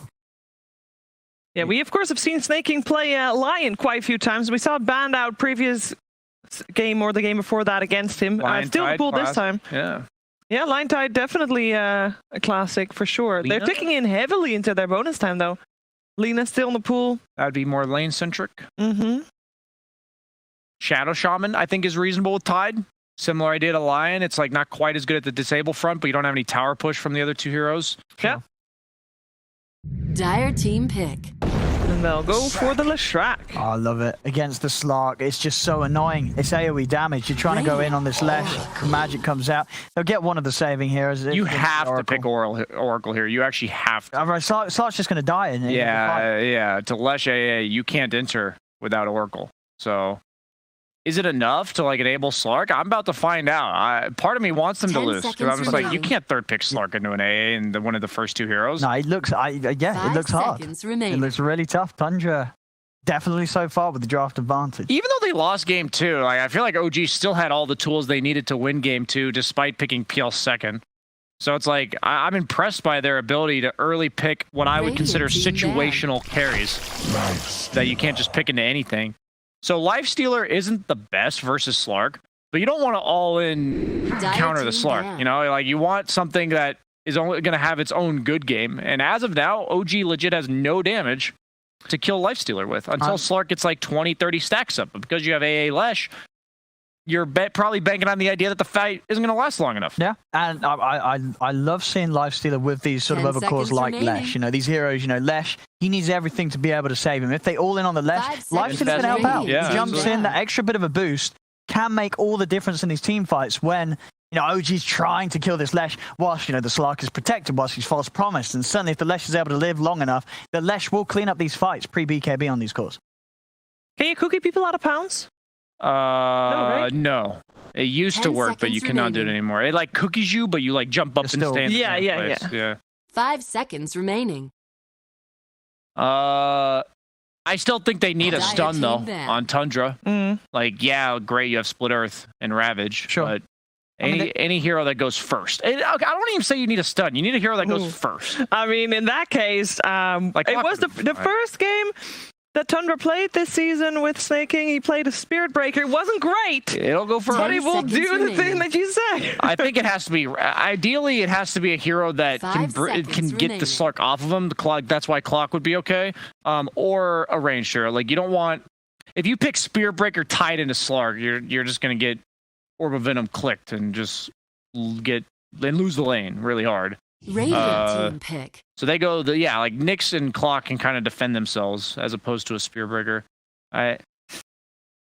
It's like I don't hate Spearbreaker for the game plan. You can buy into that, but I also think if you're gonna see a third pick Slark, let's try to punish it a little bit. Let's get that Shadow Shaman up. I think it would own this lane. Gives you a disable against the Willow 2 matters. 5 seconds. Under any sort of hex. Void Spirit. So that means Leshrac support or Tide support? Lesh 3. Tide 4? Tide 4? Well, I mean, Fada has played Tide 5 in the previous patch. Nah, it has to be for Lesh, I think. Yeah, because I would imagine that such a good game for the Lesh. Yeah. Bloodseeker. Choose your hero. And a Bloodseeker coming out. Do we like this? Is it mid Bloodseeker? Looks like it is. Top some Bloodseeker. I like what Tundra's got. I like Tundra's draft way better, man. I feel like usually when I say that about OG, they just stomp because their draft makes no sense to me, and then they win. I think this is a hard slot game. I love the pick. You know, it's going to be so 33, and yeah, Snake King's going to show us his Tide. I mean, Snake, he's played a lot of Tide, right? He used to be one of his main heroes when he was back on the offlane. So we'll see what he can do with it from the 4 position. But it looks like another good game for the AA opening. You know, even heroes like Thompson on the Bloodseeker, he gets caught out by Ravage Blast and a combo from the Lesh and the Void Spirit. I like it. I think Tundra played well last game. And I think OG again taking some chances here with the 3rd pick Slark. And Slark's not an easy hero. And Tundra, I don't think they're going to be too scared of the Slark this game. I think they're going to blow him up. Brian, you said that normally when you think that OG is outdrafted, they come up with some miraculous plan and pull it out anyway. What needs to happen for them to have a good game here? Oh, it's just surviving like the first 15 seconds of the fight. And if you get a rupture on a crucial target, Slark gets 10, 15 stacks up. Suddenly you disengage and reset. Yeah. The ults, like the Tide Ravage and the Infest, these things all matter to their surviving, or like their initial burst, the AA, the whole combo. So Slark will prevail 30 seconds plus fights, so that's what they need to get through. All right, long fights. Well, I like that. I know our commentators have enough breath for that as well. I know that they are excited for this 3rd game. Let's head over to Cap and Kyle. Yeah, I think we're looking forward to this game, especially since Tundra, a little bit of a repeat formula for them, Kyle. They said, hey, that big team fight, it won us the game too, so let's just get some more team fight. Yeah, they once again have just such a huge damage advantage. Their AoE is absolutely nuts, and of course will be boosted up by the Ice Vortex. Fada is going to litter all over the battleground. And I do like that they pushed Snake King to the 4 position Tide. Traditionally an offlaner, he's got a lot of experience. And in a way, he's sort of playing the Enigma role, right? He doesn't have to initiate with the Ravage. He's just going to hold it. And that top lane, Lesh Tide, is pretty damn strong, I would think. Yeah, I mean, one of the reasons that they drafted the Slark, I presume OG thought this was going to be a 3-position Tide Hunter, and they said, what's the best hero to beat that lane? Slark is definitely one of those. Yeah, the question is Centaur OP? It's won both games so far this series, 1 for each side. Once again, it'll be Seb, Bracer first. And, yeah, I kind of got to agree with the panel. Like, you look at the OG lineup, it's a lot of single targets, specifically their 2 cores, right? And Bloodseeker, Slark, they need a lot of time in these fights. Whereas Tundra, they just spew damage all over the place. XP-based damage, my favorite on this patch. Why is that? Why do you like experience-based? The battle? Games are ending faster. You feel like you don't have the time to farm? Is that why? Pretty much. And I think the games also are moving a lot faster. You know, 25, 30 minutes of Dota, you feel like you've seen everything. Okay. Roches occur quicker, and especially Leshrac, it leads to tower pressure, whereas OG, it's basically Centaur with the Vanguard. That's your tower pressure, and you might lose your tier 1s real quick if that's your only method of split pushing. But we'll see. I wouldn't be surprised to see Ana just grab another Midas and play for the super late game. And Diffusal Rush also would make some sense. It's what we've been seeing a lot in China. But first they got to win this top lane. Easier said than done. Expect a Gush level 1. 2 mangoes from Snake King. Yeah, especially since they already know Ana has the Essence shift a little bit before it backs into the tower. I keep on making this complaint. Very boring. You're playing 4 position. You and the enemy 5 just trade positions. You both body block each other's camps. Like, all right, very fun. It's tedious, right? It's like getting ahead or behind the lane is more about like little miscues, or it's not about outplaying the enemy. It's like, ha, you didn't block your camp. Yeah. Gotcha. Did you do your checklist? Did you do all those things you were supposed to be doing? Did you body block the camp and stack up for your core? And I'm so over the creep pulling. That's the only mechanic I'm not a huge fan of nowadays. You saw it bottom. You're gonna see it top most likely. There's just nothing you can really do about it in a 2-1-2 meta. Let's see, No Tail. He's gonna try and punish Snake King as much as possible for blocking the camp, but ultimately there's not much he can do about that. And this is, Snake King's happy with this because Lesh against the Slark in lane, if it's just a 1v1, he's gonna be happy, right? Oh, pulling it back in to simulate, dodges the nuke, and gets a little bit more damage onto Thompson. Thompson It's that dangerous game you play as a Bloodseeker, right? Just trying to stay in lane, and if you get enough CS, then you'll be healthy again. 9 constantly trying to make him uncomfortable to a point he can't stay in lane any longer, but it looks like Thompson's going to be good now. Yeah. 9 did a really cool thing. He was just messing with the creeps. Yeah, he loses the top water rune, but it was all about the XP because his wave was pushing. So he got all the CS, and then he went to make a play for the rune. But doing quite well middle. No-Tail's also got this habit. I don't know if I've seen this on many other supports, but he brings so much regen to his lane. Yeah. It's like 2 salves, yeah, 2 mangoes, and he brings more. Another factor of these side lanes. Did you bring enough regen? Are you ferrying more regen coming in? Well, can we talk about the draft a little bit? Did you think the Slark pick, third pick Slark, early? Yeah, it's against Ancient Apparition, which, you know, that matchup can kind of be a little bit awkward.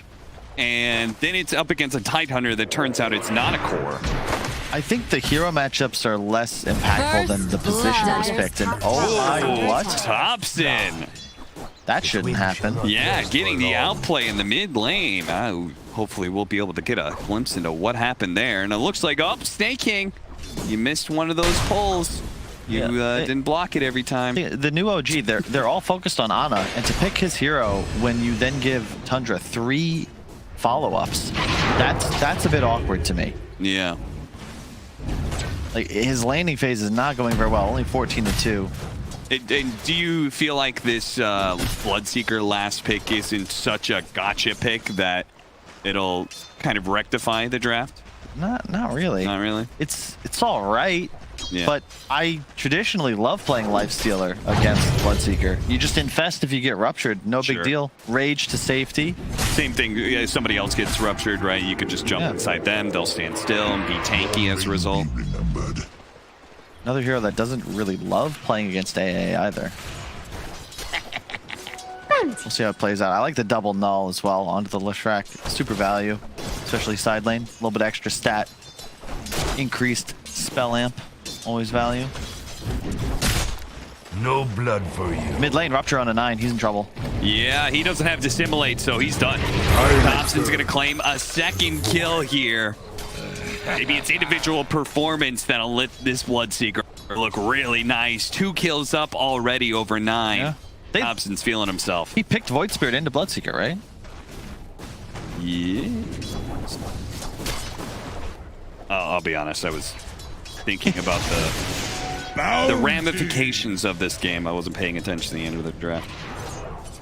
Just wild. Like, I did not expect that matchup to be so one-sided. I mean, you know, this is where Thompson, the Thompson effect. This guy's good. He's been the one who's been having a pretty good lane right here. But Ana, he got him. 33 with the Fairy Fire pump. Rest easy, he's able to stay alive just long enough to get the kill, gets the experience before he dies. They lost Seb down bottom too. It's like, come on, Thompson's like, guys, what more do you need?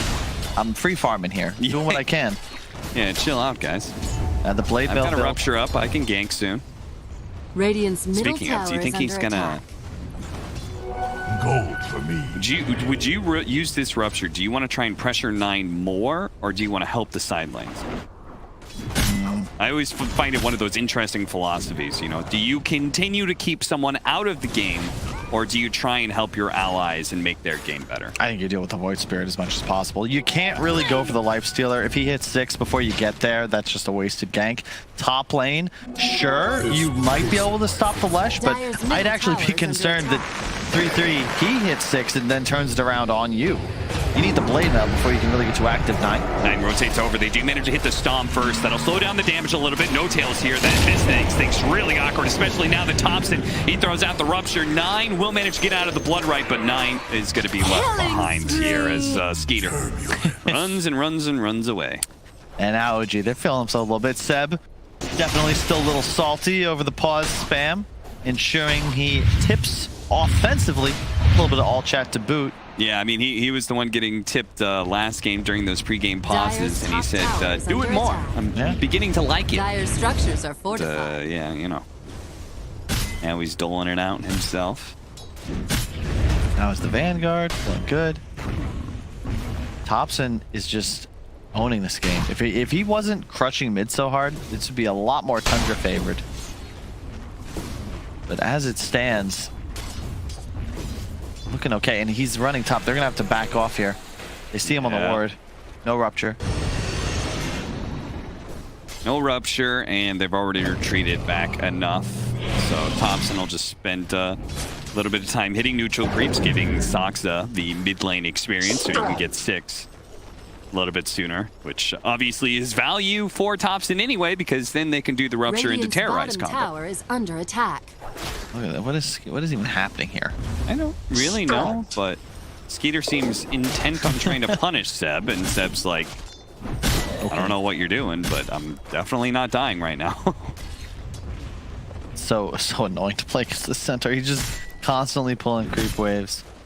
Lifestealer, you know, you win this lane, but you can't really stop Seb. Yeah, I mean, this is all without a Vanguard. He's making these kind of moves without the biggest upgrade that he gets in his arsenal, and... You got a Arcane Rune on 9, though. Could be useful. Maybe he'll just farm with it. Does have the maxed out Dissimulate, so going the farming build for sure. Looking to stack camps, it appears. Snaking gonna arrive to do the same. Unless they want to... Are they gonna smoke gank? That's a bit awkward. Level 4 Tide. Okay, 9 was there, and it didn't really seem to serve a purpose. It's a weird game for 9, though, to be fair. Why? Because you feel like you can't gank the sidelines, or? Yeah, well, first he's 0-3. That doesn't help. Okay, sure. Any game's awkward then, yeah. Yeah, who does he gank with? Like, you could theoretically go top, but, you know, when you fall behind on a hero like Void Spirit, Thompson's off map, you're just afraid because, you know, you show up top, you get ruptured, like, that's just it. Your gank's dead, you're probably dead too. No. It's just a weird game to play. Just shy getting level 6, snaking. You're trying to give him a little space to do something similar here at top, but +1 doesn't happen. Well, the rupture's down for a bit, so 9 can feel confident doing something here. 33 is going to start pressuring the tower. They're going to catch Saksa here. The Cursed Crown, though, is kind of awkward, and 9 got to make sure he dodges that placement. He's going to pop the Dissimulate to make sure his Arcane Rune doesn't get purged away. Last hit on the tower is available to OG, though, so... Wow, that was just one edict, wasn't it?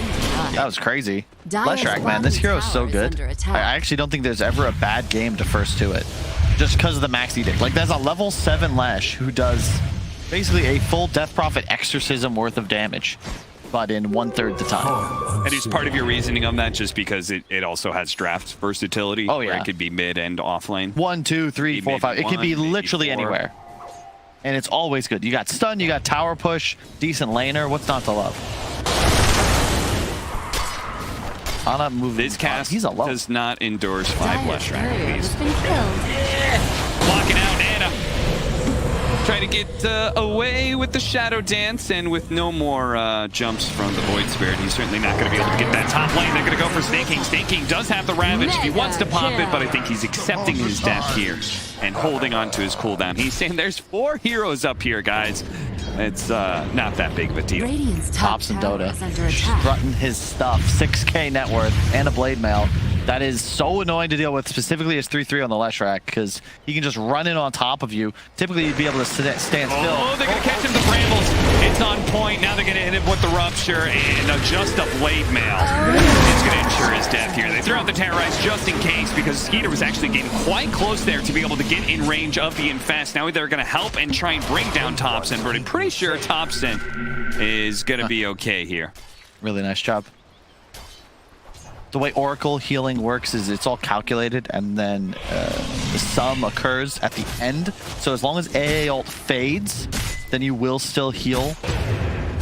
No problems.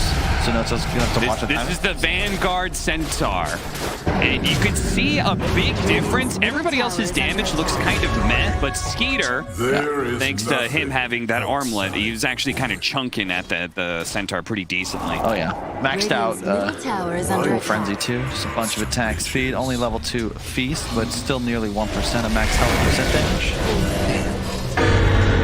Sox, the cold feet is going to stun him, but Fada may have bit off a bit more than he can chew. And OG, they're really taunting Tundra now. They say, don't get too cocky just because you beat us in one game. Dire's top tower is under attack. The real trick is beating us in a series. Tundra is doing a good job putting pressure on the other side of the map, though. Probably take this side lane tower. Tundra also successfully took a game off of Secret, yeah, if I'm not mistaken. So this is a position they've been in before, but it's closing out the series that they found difficult. Took a game off Secret last season, too. Yeah, ultimately, this team is just looking like an upgraded version of Hellbear Smashers, you know, where they're taking a game off of everybody. Tundra has actually won a series, and they've also taken a game off of the best teams. Here's the play, though. You got the Fairy Trinket. Nine's got a Passenger. They have Ravage. They'd love to kill Ana here. Yeah, love to kill Ana. They need to be able to go through No Tail first, and that makes this a little bit hard to execute. They're going to jump onto Ana now. Ana immediately starts jumping away. No Tail. They're not going to give him the opportunity to catch up to Ana. He's already dead, caught by the Ravage, and now No Tail slowed down enough that 33. He'll eventually catch up to this Oracle. There's no real out for him. Look at the courier. The ultimate on himself to try and kill the courier. That was cute, No Tail, but sadly your damage was just one short. Yeah, 3-3 though. Think about, oh, hang on, 9. Oh, he's got assimilates to be able to dodge this. He does. So Soxa, the rune fades. Haste rune fades as fresh runes are spawning. Terrorize is not going to land. Surprised he even tried to throw that one out there. So the thing about the build though, 3-3 went for a mech again. So this is reminiscent of his Broodmother. A lot of tower pressure, a lot of team fight. Oh wait, Ana, careful buddy. Is he just tread swapped. He's going to go for it here for the stun. He does manage to land. At 33, he's just barely going to land. Top one to fall. Meanwhile, bottom lane, they actually get the kill on Ana as well. OG. Oh, those tips are coming back now. They're going to give him the Fada for the sick outplay on Ana. What happened there? He tread swapped. Well, first off, he didn't have ultimate used fast enough. He got he just tanked damage, tanked tower, tanked AA blast. And then tread swapped, lost 100 health on it, and just dies. That's... Man, the Slark into AA, you know, Brian was talking about it. This is not the easiest of matchups, and we're going to see the replay here real quick. Gets the defusal, but, like, that's under an Ice Vortex. He takes all that damage. Still uses ulti, but it's a bit late. Yeah, he hit him with all that damage before the ultimate still gets a couple of shots. He tread swapped from strength to agility at the start when he went in, and lost health because he had already been hit by AA blast. Oh dear, OG. Can't do it. Can't do it now. Lost their net worth lead, and Tundra is beginning to get some map control. That's particularly concerning, especially if they're getting some momentum off of it.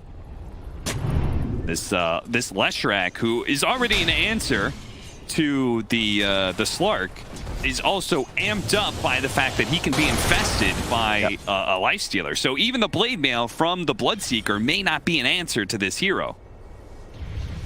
It's just, hang on, more fighting. To the low ground, making sure the invis isn't going to be picked up. Thompson, the Bloodseeker's in trouble. They're going to throw out the Ravage to ensure he dies here. Ana did manage to get off the Dark Pact as the stun was landing, so he's going to be okay there. And it looks like Soxa will manage to TP out in time. So it is just Thompson, but yeah. And the Ravage used, and you're like, oh wow, huge spell, but that's just the 4 position, right? True. It's 2 minutes, whatever, but you get into the kill in the core, you force TPs, control your area of the map still defending this mid tower. Even game, 9-9. Anything could happen here, but it really feels like if OG are going to take this, it's going to be on the backs of Seb and Thompson, which is not something you would typically say. You know, Ana almost always is on their win condition, but ineffective thus far. I love the pipe pickup by Seb, fully completing it. It's so good here against Lesh AA. Yeah. Just fully absorbing the Ice Blast if necessary. The 3-3 items are the awkward ones, because Mech Force, it's good. You can get rid of the leap, you know, force whoever's caught out of it, helps escape if you get diffuseled as well, but he will not be scaling as hard as he would have had he gone for the more core style, you know, early Kaya, Bloodstone perhaps, even the Yules. Gonna land on Thompson. They're gonna gush him as well. No Tail's there to protect him against the magic damage, though. They're gonna go for the Snake King. They have to dive in pretty deep to be able to get this. He's already back into his triangle. Meanwhile, Thompson is at half health, so No Tail keeping a close eye on him. Oh, Fada. Starts administering some heals. Fada is going to be caught by Ana here. Ana, they're going to go for the stun. It does not being able to keep Fada alive here. They're going to throw out the Stampede, but Ana's going to be chased down twice now. Ana is gone for a kill on Fada and thrown away his life. Where's the tip, though? Come on, Fada. You're a legend. Old school gamer. Maybe he's just saying, you know, the best response is silence, but I would have tipped there. Second time. Maybe the third? But, you know, Ana's not playing this game like he's a carry Slark. He's very much a playmaker at this point, and I just don't know if it's what he wants to be doing. Yeah, because the Bloodseeker's not going to carry this game, right? Yeah, he went Blade Mail first. 33, they see him here. They're going to find their opening. He doesn't have a mech either, so he's in a bit of trouble. Force dash forward. He's going to be able to get him out of the blood right. Oh, no, the fear. Keep on running forward with the Terrorize, see if he can run it out. It does. It puts him over the edge. Seb is pretty far forward here, though. Not sure if they really want to go on a Centaur this tanky. He's got an Essence Ring as well. No way. So that's why I'm confused. Like, the Force is good, don't get me wrong, but... And obviously, Yules can be purged by the Oracle Q, but Yules into Bloodseeker just seems like such a value item. If you can juke the silence and stand still. No, absolutely. I do agree with you. Curse Crown. Yeah. Dealing with Blood Right. There's a lot of options. The problem is that OG's lineup is still going to outscale. Like, you have the Oracle, you have two cores that are going to start doing some serious damage. You know, Skeeter on Lifestar, I don't want to understate. He can carry this game. But if you give him and Slark full item set, you're going to take the Slark. Maybe the AA change things. You know, it's anybody's game. Let's just leave it at that. It's even. It is. 10 to 10. Quite very literally even on net worth. So they're going to be able to find Thompson on solo ground here. The Ravage immediately used it. A caught No Tail. He's still going to be able to get off at least the Fatinic to be able to stop away some of the magic damage. He's actually getting away with all that movement speed. Skeeter, he can't possibly keep up. Nine's going to be silenced, so Soxa goes in for the kill here.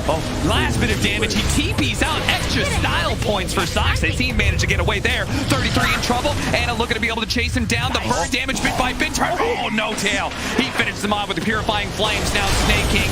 He's going to be caught by the Purge as well. That is Fortune so does sick. not end well here for Tundra. Man, the cast animation from the Leshton, I think finishes Ana there, but No Tail zaps him down just in time. And yeah, that's who I was looking at too. The damage output from this Centaur is unreal. Absurd, some would say. Truly absurd indeed. S1, I mean, he did half his team's damage in that fight. How many double edges did he get off? And this is going to get spooky. Ana and Thompson will both have BKB up soon. Under attack. I think Skeeter just getting kited a little bit in that fight. Didn't really have a place. Thompson escaped, and then he was kind of pressured back into the mid lane. Ravage was nice, but you didn't kill the core. Yeah, they were so split in that fight, right? They didn't have the Leshrac around, so they inevitably just ran out of damage trying to go for this Bloodseeker. It looked good initially because they caught No Tail, but then it was just Skeeter. Bottom tower is under attack. All right, the smoke's gonna break. He knows he's here. Doesn't quite catch him on the blank, but it'll catch him on the Stampede. Managed to run him over, but the rest are TPing in here. They're all gonna be spotted in this one round. It's really awkward for 33, as he's already at half health, and he's just gonna be taken out by Thompson almost instantly. Now, No Tail's gonna be spotted, but he does manage to get off that false promise, saving himself, but he can't save the others. Thompson may need it right now as he's getting a little bit low. He dissimulate, he actually gets silenced there. Bloodright going down. Thompson looking for the finish, but he's quite low, and he will actually get burned out. The rest of OG on the retreat here. They only lost Thompson for this. So if they get out freely and Ana's allowed to farm top, this isn't too bad. No, you take those. Forced to buy back on Fada as well. Seb, not the ideal initiations there. Missed both hoof stomps to start the fight. Oh, well, I guess he did get the one on Fada, but not as he planned. And a good buyback, but you really would have loved to be able to turn that around more. But unfortunately, Ravage coming up 2-1 now. Had they had it for that fight, it would be different. But OG, yeah, they lost last game, but they did the exact same sort of plays.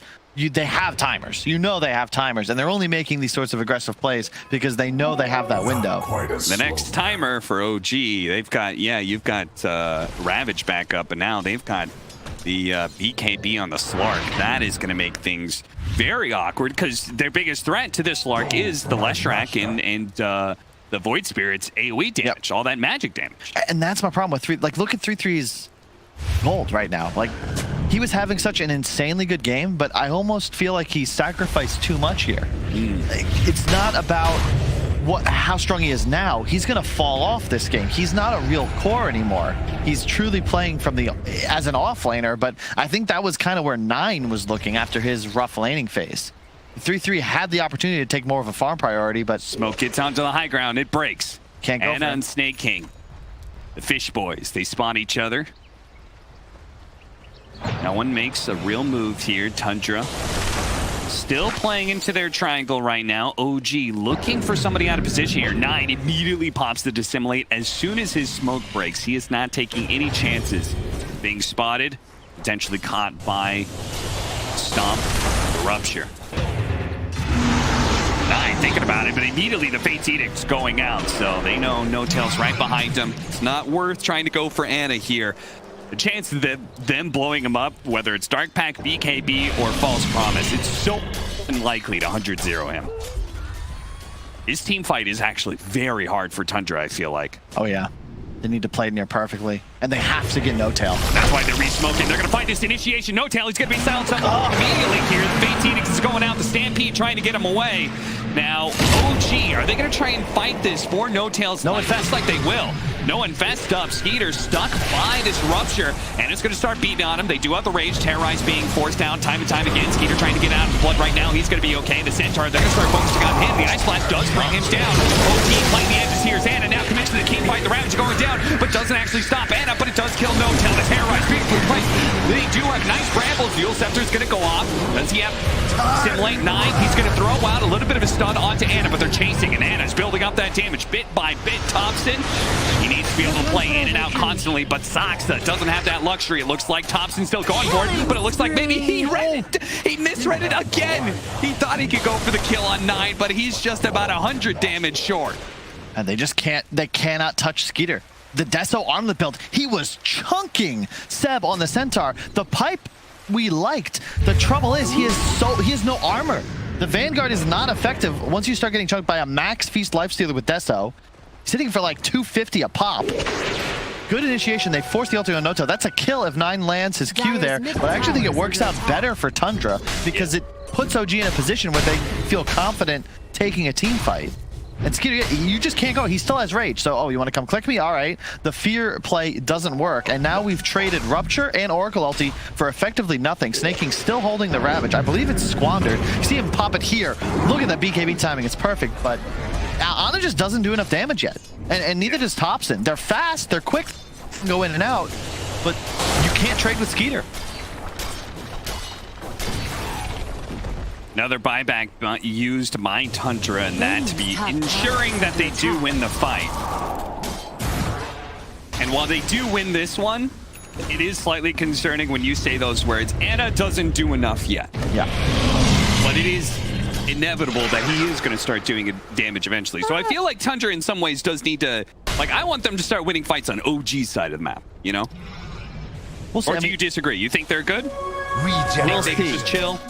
If you look at Ana's talents, you can see the way he sees this game going. Strength over agility, lifesteal over attack speed. It's all about the long, sustained fights. Slark inevitably counters lifestealer when you're actually able to trade. And you need a bunch of stacks for that. That'll be a couple items out. But, you know, at this rate, you got to be a little concerned because Skeeter, this man is very strong. Sanjin Yasuo just completed the Deso. He's not ready to fight Slark necessarily, but he will be able to go toe-to-toe with the Bloodseeker and the Centaur very easily.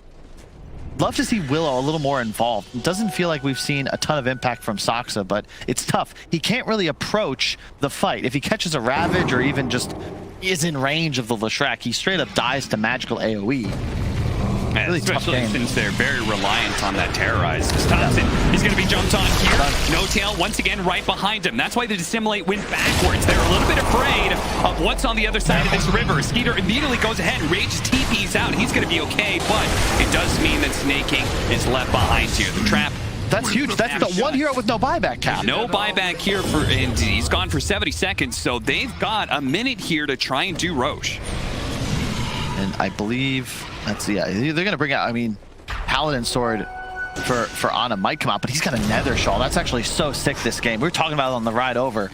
It's just a free magic resist, 25%. They know they're inside the Roshan pit right now. They know what's happening. They got the scan. The Ice Blast is going to come in. It's 2. That'll get them out of the pit, but they still have 40 seconds left, and now a Cursed Crown actually landing. Terroride's going to go out. He Yield Scepter's just in time. Can he dissimulate as well? He does. He managed to Astral Step himself back up to the high ground and fessed up as well. 33, 4 staff away from Ana for now, as the False Promise is going to be put onto Ana, but a nice stomp from Seb is going to be able to stall their retreat out. 9 dissimmulates just before the leap, and he Astral Steps over to the tier 2. God. Just before the Cursed Crown lands, he gets away. OG, they're not going to have this Roshan for free. Tundra's going to fight for it. It's now Seb, 4 staffing. He actually goes in a little bit here. The Infest on out now. Skeeter, you can see his objective. Playing so well. Tundra just kiting. Snake King needs to be alive. He's up now. They have Ravage. They defend the Roche. They are a little bit low on resources. 30-3 could use some mana here, but they certainly have prevented OG from immediately taking Roshan. They're going to have to be a bit cautious about this one. They're going to play just outside the pit to get some vision. Ana spotted. There goes the Rupture on to Skeeter. Skeeter, who does not have he actually has to TP out. Yeah. Maybe this is an opportunity. It's coming straight back though. He's going to run as quick as he can. He's going to have Infest up in 14 seconds. They managed to get away from the Ice Blast. Seb sees this as an opportunity. They want to be able to fight into this triangle right now, but Skeeter is just about to join them. Seb, he spots him. Seb, not going to be able to get the Blink initiation. 9 sets it up. Nice. AoE silence. He immediately goes for No Tail. Meanwhile, Sox is already dead. He immediately buys back. Beautiful Ravage on to 4. They're gunning for No Tail. No Tail Seb first. They turn around. Start banging on Ana. Ana pops his BKB's Shadow Dance. He wants to be able to finish off 9. A 4 step gets him away. He's actually good for now. They turn around. They see Thompson. Yield Scepter into the chain stun. Thompson's definitely dead here as the Terrorize is not going to be enough to save him unless... No, Thompson's gone. 9 will finish him off with a jump forward. And now it's Tundra who are sitting on the precipice here, being able to do Roshan. I'm not sure if OG can defend. I mean, win or lose, this is the best I've seen Tundra play all season. They are on fire right now. The way they're pushing and prodding, that they have no business being able to take that fight, but they just bled 40 seconds to get their Tidehunter back alive. Insane initiation from 9. Look at this. 3-man silence into a 4-man silence, 3-person Astral Step, and then Snake King just like, all right, bro, I appreciate that. Blink Ravage on 4. Ana does get the Q off, but he's just not doing enough damage yet. Ana is not quite a threat with his itemization. They might even actually just walk into the pit. They weren't able to get Roche off of this, and now there's no Ravage for 87 seconds. So you need a lot of time as Tundra before you're ready to fight. Once again, OG, they kind of approached the pit at some point. The Ice Blast went down, chased them away. I'm gonna bring last time, Cap. I'm scared about the damage output of Tundra as this game continues. 3-3 win for an Aeon disc. He has Mech, Force, Aeon. None of these items help him scale. His net worth is gonna stay low. Like, he's sub 10K still, 30 minutes into the game. It really seems like Tundra are banking on drawn-out fights against a Slark. Yeah. Which, in some way, they do have a Lifestealer, who's another one of those kings of drawn-out fights, no doubt. It's just, it feels like both teams are banking that they are the superior team at fights that go long. It's a lot of pressure on Skeeter to perform. Like, he has to eat people alive. He's played well so far, 5-0-6, but it feels like it's one of those games where if Lifestealer ever dies, you've just lost the fight. Maybe even the game. He has Paladin Sword, went for the evasion talent level 20, so he's deceptively tanky. Skeeter, his 5th most played hero. The Lifestealer, 54% win rate in pubs, but it hasn't been good for Tundra in the DPC. Nevertheless, it seemed confident. He finds a 2-man initiation. Immediately, it's going to be shrugged off by Snake King. Force Staff inside of the pit as Ana looks to be able to hunt, but No Tail's already dead, and it looks like Saksa could be caught by 9 as well. Yield Scepter into the brambles. He'll be controlled up. Ana, he's going to go for Skeeter. Skeeter, 1 hit, and Ana actually takes a lot of damage there. The Curse Crown into the Terrorize. That's going to chain up the stuns into the silence as well. A Force Staff gets him a little bit of distance, but the silence is going to last so long, but they can't go for it. Thompson doesn't do the damage. He's going to TP out. It's fine. Ana He may still be caught here. Pounce, he goes up onto the trees. He's okay for now. 9 can't quite pursue, especially gets caught by the brambles. But Seb is in the river here, and 33 is going to keep him slowed. Fortunately, a 4-staff gets him away from that stun. Can Tundra do Roshan now? Are they going to try and catch Anna? The Ice Blast, 9. He's hunting right now. Immediately gets 1 sound. Oh, and he got in front of him. You're not going anywhere. A blocked pounce by Snake King means Anna dies, and Roshan is free for the taking for Tundra. That is so huge. Yeah, the Ravage is completely shrugged up, but it's the damage output. Sick AA blast from Fada. This is proof. This is why you have to be careful picking Slark into AA. The magical damage is just nuts. No regen potential. They just got Roche. That's crazy. That gives them the time now to wait for Ravage, relax a little bit, and look to take another fight. Gold advantage sounds like OG's favor. They've got vision up here, Seb, and you, my friend, are farming way too close to the Roshan pit. Man, this is huge. Like, I can't. Like, there's a lot on the line here. OG 2-1 this season. Tundra 1-2. But they both have pretty rough schedules ahead, and consider OG, would they get 50 points last season? If they don't go to the major with at least, like, you know, a third place finish, that means they have to go through like wild card group and probably win, or at top 2 have to be grand finals at the major. Otherwise, they're playing a TI qualifier, which they're probably comfortable with. But still, this EU's region, yeah, it's some big names. They're probably comfortable with it, but that was something that Seb talked about when he said, you know, when Anna was coming back in an interview, he said that he is very confident that by TI they will be back in form, but it's going to take them time to get there. And what happens if you're not ready? You have to go through TI qualifiers instead of being able to wait until TI itself. Indeed, because that's an extra month and a half of practice. That's a big deal for somebody who took a year and a half vacation. It's also a big deal for a team that is known to be able to thrive under the pressure of TI. Like I say, there's 17 other teams in the world that are going to be very happy if the final European representative is not OG. Trying to get away, but 9, he's not letting him go nowhere. Huge. Completely even game, but it does certainly feel like Tundra have all the momentum now. They're playing on the other side of the map. They just saw 2 heroes down there, so OG immediately try and get aggressive. They run into Skeeter, but Skeeter's got an Aegis. This was ill-advised just at the get-go. Well, a lot of spells. The BKB charge used, Oracle ulti, and now Seb, gotta be careful. He's trying to TP. Keeping out 33. He gets the stun. Seb is caught. The rest of the team soon to follow, especially since he doesn't have a stampede. No way out of this one. In fact, you could see 9. He actually turned around with the infested lifestealer still inside of him. He immediately ran back to mid after they realized that Seb was dead and started looking for another kill. That fought with the scouting AA blast. Thinking about helping his team get aggressive. Bots finished on 3-3, so they'll have some more map pressure. AC, the next item on Skeeter. Love that choice. Scotty for Ana, but man, this Slark just still doesn't do any damage. And 9 is set up. I mean, Tundra have done this time and time again. They're going to get in front of Anna here. The sound's not quite working. Dual Scepter into this will definitely catch him. Ravage got him blown because they know if they kill Anna, OG can't fight back. That is so sick. And they don't mind either because they still have Aegis. So it's not as if you can really fight into Tundra here as OG. And in general, their team fight's just lacking. They have 2 cores that basically just run in and hit people, but they don't do enough damage yet. I mean, Kyle, can we talk about how persistent Tundra has been in Game 2 and Game 3 at fighting over those Tier 2 towers? They are not giving this room up for free. They are always hunting right now. They are almost feels like they're turning OG style back around on them and just saying like, hey, you know, if you guys always want to fight, how do you feel when the shoe's on the other foot? How do you like being hunted? Yeah, it's just the gold lead, the XP even more pronounced. Look at that. That is the graph that counts here. Yeah, experience-based damage, you called it. Yeah, that kind of advantage is huge. Talents online. Level 21 on the Tide. He actually does not die. Okay, they saw no tail to left-hand side here, which is still a very big kill. Seb blinks in to give him the pipe. A risky move. Saxa. He's got Yules in Shadow Realm, but if he's spotted, he's by 9. He's probably still dead. Agents of He can't get out. He's trying to get out of this tree area. And look at that. Immediately, like, they show top, and then the other three are immediately making sure this bottom lane isn't pushed in. This is a fight that OG are actually maybe going to set up for a little bit. I saw some TPs behind Anna, but apparently not. They actually go, oh, hey. How did he know Thompson was here? He's going to force out the BKB TP. Do they have a...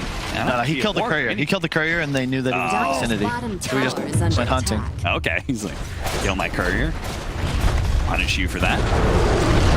Another tier 2. AC complete and backpacked. That's how you know you're a little scared.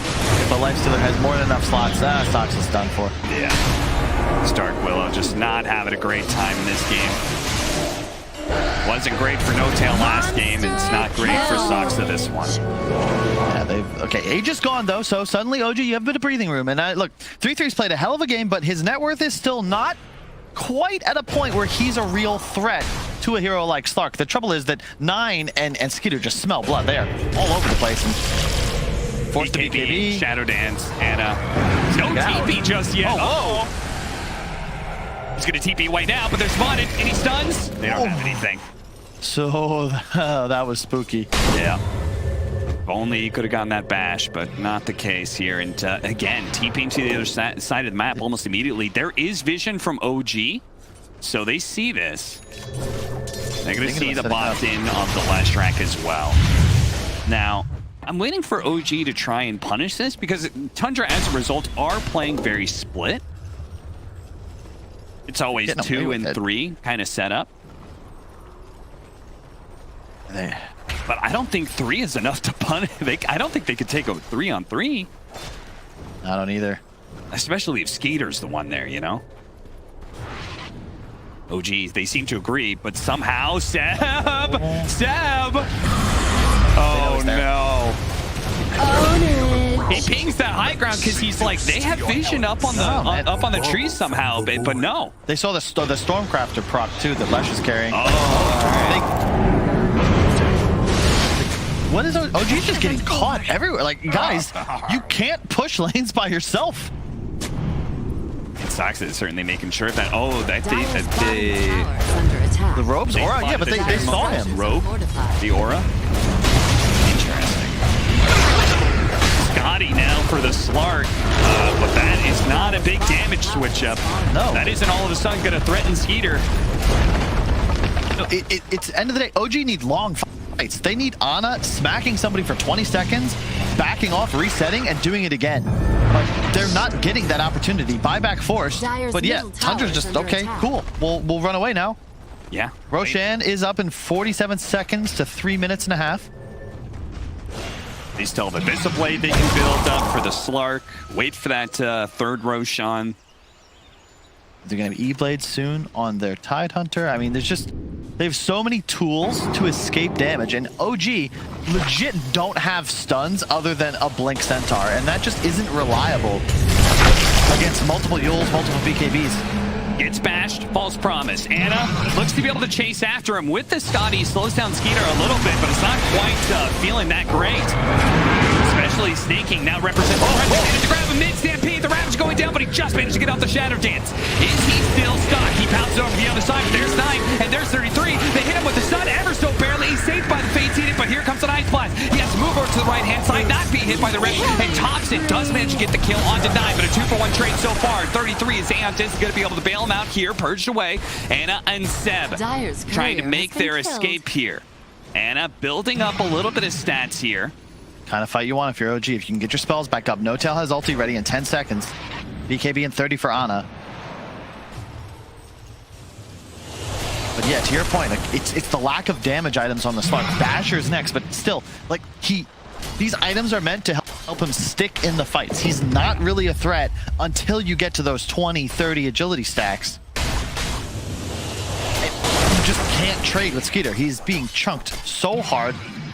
And it's interesting because when the damage is slow, it means the Bloodseeker is also hurt by that fact, right? He's not getting those big thirst stacks when everyone's sitting 80, 90% HP. Yeah, I mean, Thompson doesn't even really count as a carry anymore because, again, his items are purely defensive. Blade Mail to start, Santiago, BKB Basher, but he just doesn't touch anybody.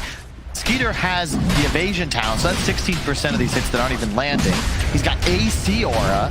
He has the increased rage duration. Plus Paladin Sword. Like, he does not die.